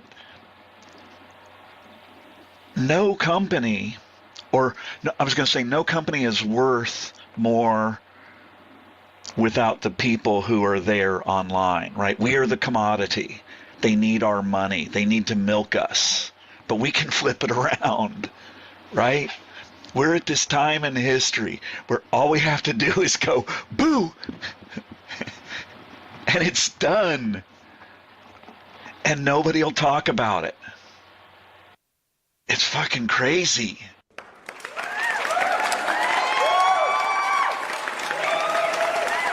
Now we'll give you something to smile with. I made some music. And some crazy video stuff. If you like Bernie Sanders, you'll enjoy this.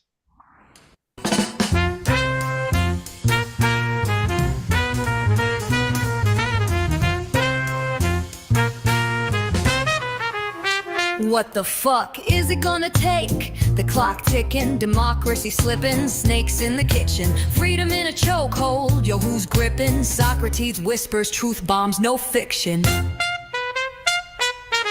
Big hands Newsom, palms on the gavel. World unravels, systems fragile. Typing revolution, scrolling battle. Scrolling but silent, nah, we can't straddle.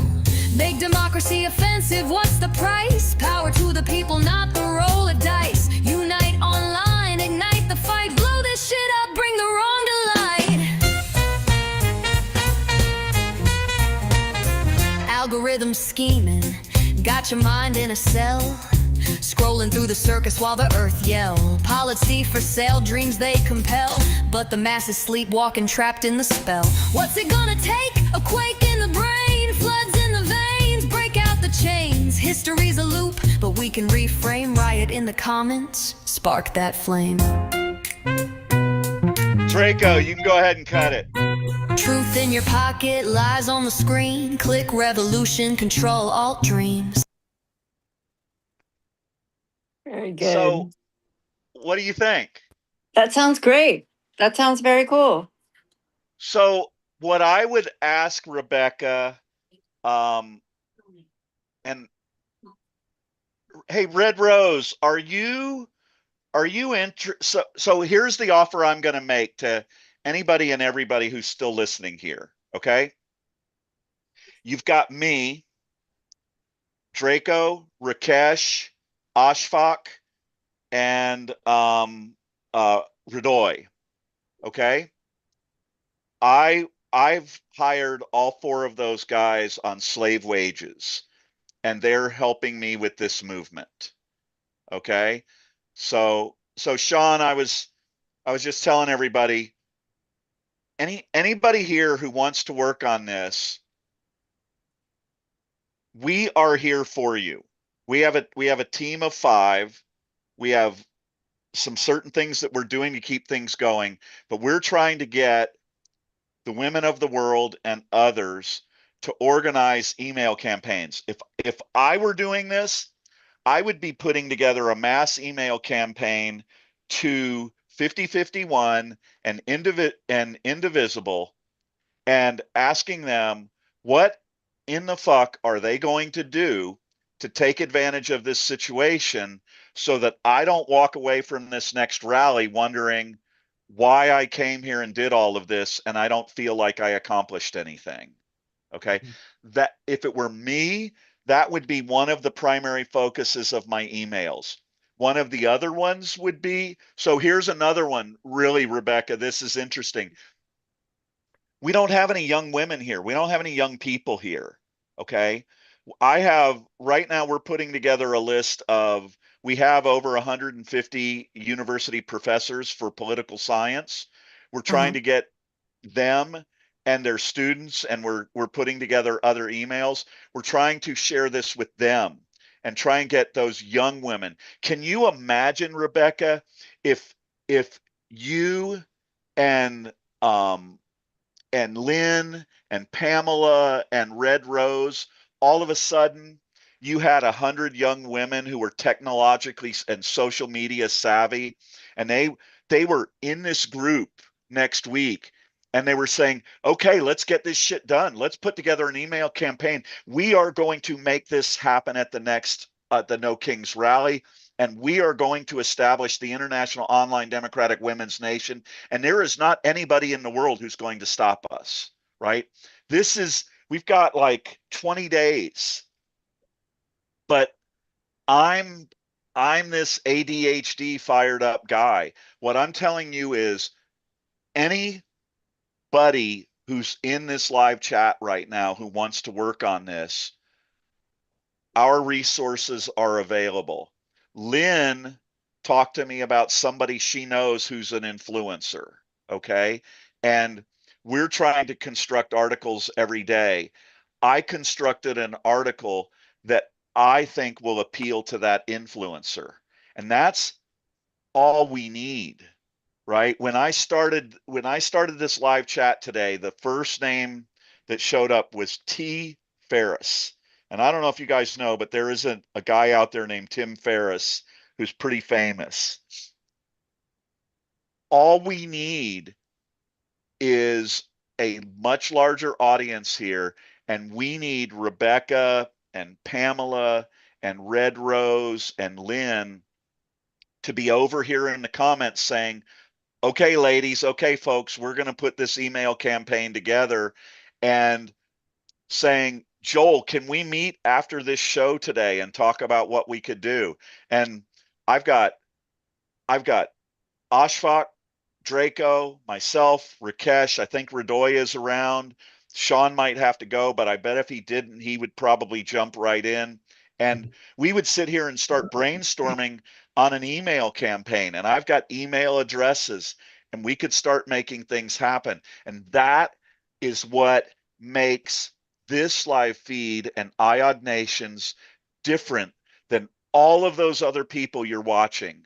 Okay, they've got bigger audiences. They got people over here in the comments who are throwing up, hearts and exclamation points and screw Trump and screw the DOJ and we've got to stop this and all this stuff. We're the ones who are sitting here saying we've got a plan to stop them all. Okay, we got a plan to get the Epstein files released. We've got a plan that can make women the most powerful and influential social, political, economic, religious, and I can tell you how to do it militarily. You can become the most powerful force in history. Women can literally change the trajectory of humanity just by figuring out how to click their mice together strategically. And that's this point that we live at. And I will bust my ass and do everything possible to help you take advantage of it. And I feel like I've scored today. I feel like Rebecca is sitting here saying I'm here and I'm willing to help out, and I know Lynn is. So yeah, I totally am. I would stay and have that conversation right now, but I actually have to hop off too because I have another obligation. No worries. I did submit my email and everything into the chat, and if you can shoot me another email, I will. We can set up another time for all of us. I would totally be willing to have that conversation about what do we do now.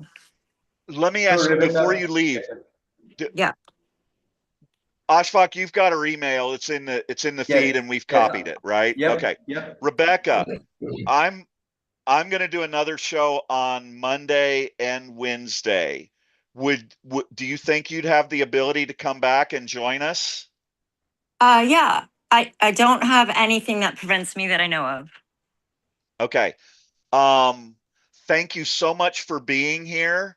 If you could, if you visit any of those other Substacks or whatever, if you have a message, if you feel like we've communicated something that's different to you and something that's viable and worthwhile, if you could help us share that, if you could help restack some of our articles,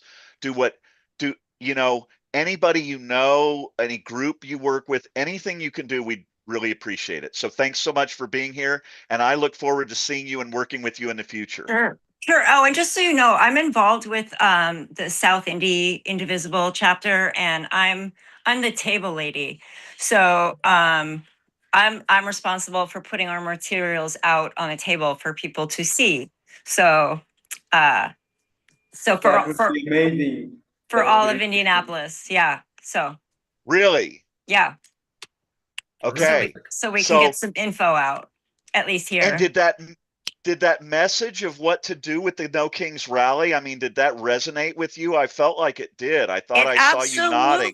It absolutely did, because I feel like, what, another fucking protest? I mean, I'm glad, but when are we gonna do something? We're gonna have some fun together, Rebecca. All right, good. Let's raise some hell. You got to ask me about this. I'm going to get you introduced to George Clooney. How's that sound? That sounds great. That sounds great. And I'll make you smile when I tell you how we're going to do it. All right. All right. Very good. Very good. Well, all right, thanks for being here. I look forward to talking to you again. I really do. I'm glad we connected. Same I here. am too. I really appreciate you. All right. Thanks, gentlemen. All right. Bye-bye. Okay. Bye. Okay. Hey, Joel, Asfaq, is Pamela going to talk to us? Yes, Pamela actually, she is listening to us from the very beginning. She's participating with us in the chat, and she's totally on board sending those emails out. So I guess she's not ready for. She's busy. She said something like she had lots of emails and stuff. So Sean, right? Yeah. You've watched us on this journey. What are your thoughts coming into things at this point?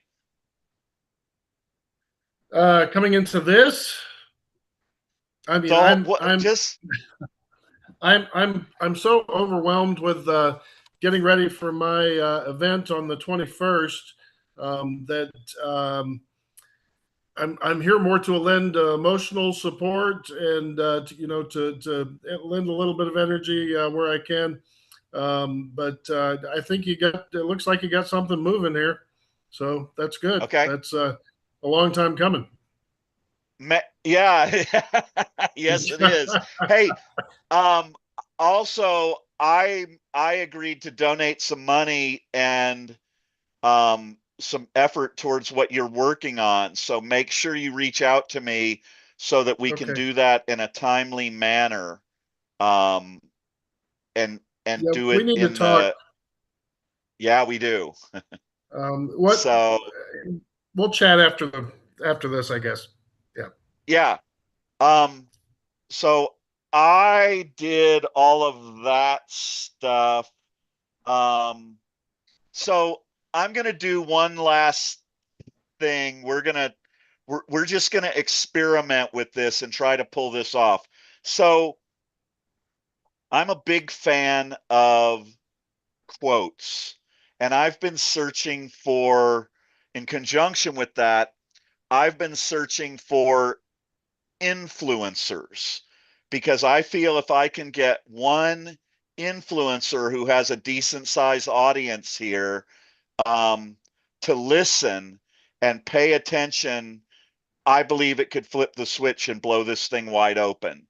So Draco, are you ready? For which one? Okay, so here's what we're going to try and do. You're going to play the Mackenzie Scott video. These are all like really short, only a couple of second videos. But Mackenzie Scott asks a question, and then I recorded a bunch of influencers and their responses to that question.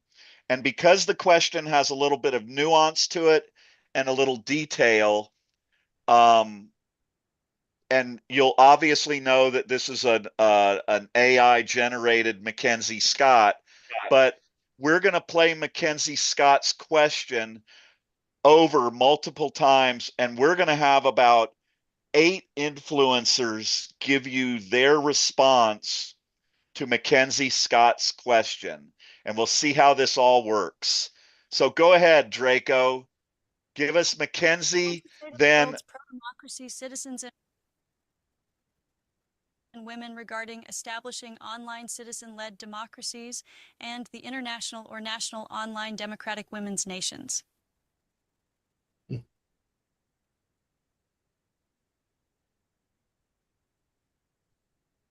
What would you say to the world's pro-democracy citizens and women regarding establishing online citizen-led democracies and the international or national online democratic women's nations? Now, how quickly can you play one of the answers? What would you say to the world's pro-democracy citizens and women Draco, regarding establishing online citizen? You got to play the question and then the answer from the influencers, okay? All right. Led democracies and the international or national online democratic women's nations.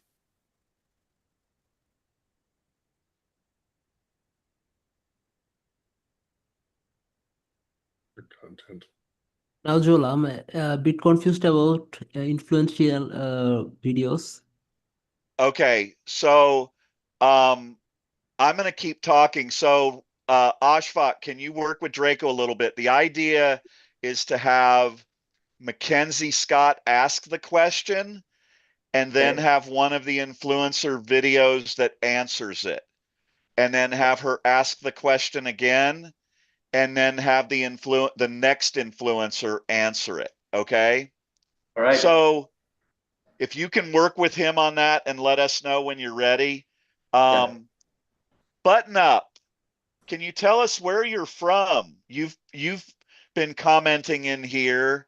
And obviously we seem to have said some things that you identify with and like.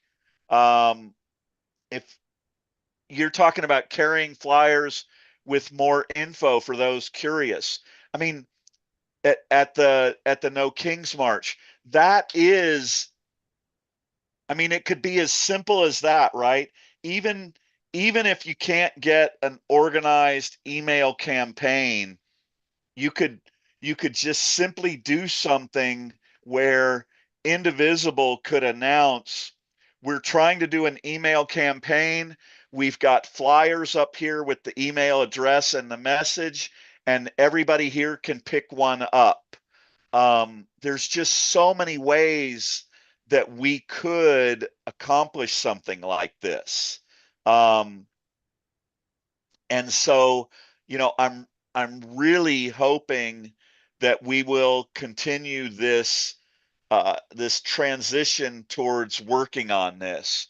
The other thing I would say to anyone who's here, if there were any materials or any of the stuff that we provided in this live chat that struck you or really resonated with you, either if you would like to get links to those to share those with someone,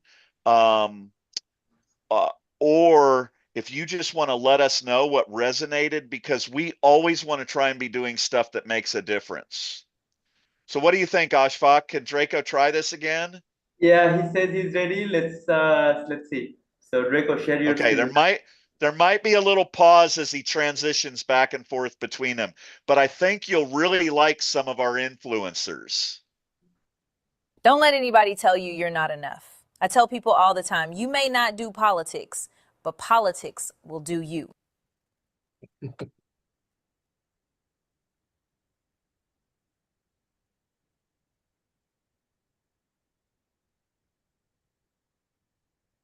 If you want something said, ask a man. If you want something done, ask a woman.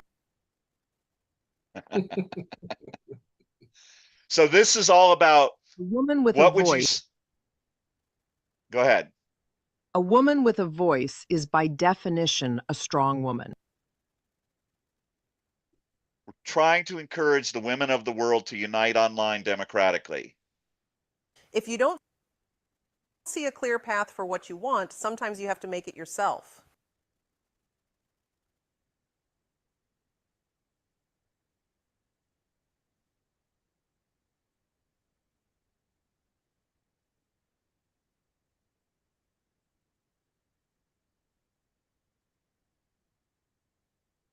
Common sense is not a gift, it's a punishment, because you have to deal with everyone who doesn't have it. That wasn't really the one intended for here, but we'll go with that one. Go ahead, Draco. The reasonable man adapts to the world. The unreasonable man persists in trying to adapt the world to himself. Therefore, all progress depends on the unreasonable women. Pause that, Draco. So part of this is my point about messaging this and gearing it towards women, okay? Everything, the reason we are where we are and the majority of the systems and the people that are in place and have the power are men. And in that quote, Bernard Shaw says, therefore, all progress depends upon the unreasonable man. I think that Sean would tell you that I've been unreasonable in different ways over a period of time for a number of years as it comes to this. And the point you think the point I'm trying to make is that we're at this moment in history where the women of the world can choose to become unreasonable, and you can place yourselves into insanely influential and powerful positions across the world. Give us one more, Draco. You see things and ask why. I dream things and ask why not. Life isn't about finding yourself. Life is about creating yourself. Why not unite online? What? Oh, we got to have the guy who got me going on all of this. Go ahead and hit that one. We played it already, but I want to play it again. This is what inspired me in the beginning. Don't fight forces, use them. You never change things from within. If you want to change something, build a new model that makes the previous model obsolete. Dare to be naive. We are intended to be architects of the future and not its victims. Okay, so I think we're going to wind this show down. I'm imagining that maybe a bunch of people have left and we've gone on a bit long, which I have a habit of doing. Sean can attest to that as well too. Okay, is there anyone here left in the live chat who would like to participate in or get more information about an email campaign that we're looking at making happen?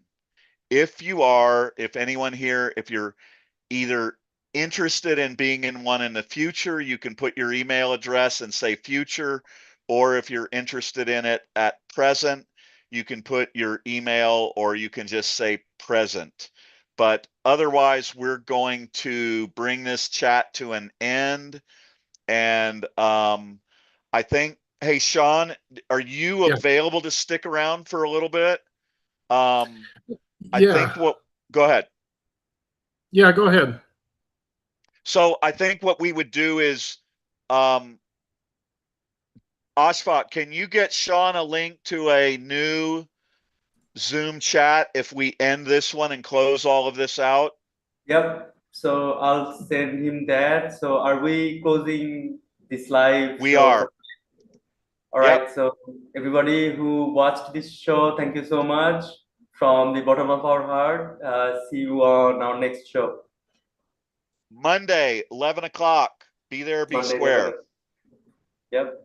Joe, all right. Joe, this conversation between you and Joel and I, this is going to be private, correct? Yes. So we are going to finish this one, and then I'll send you a link in our messenger chat. Okay.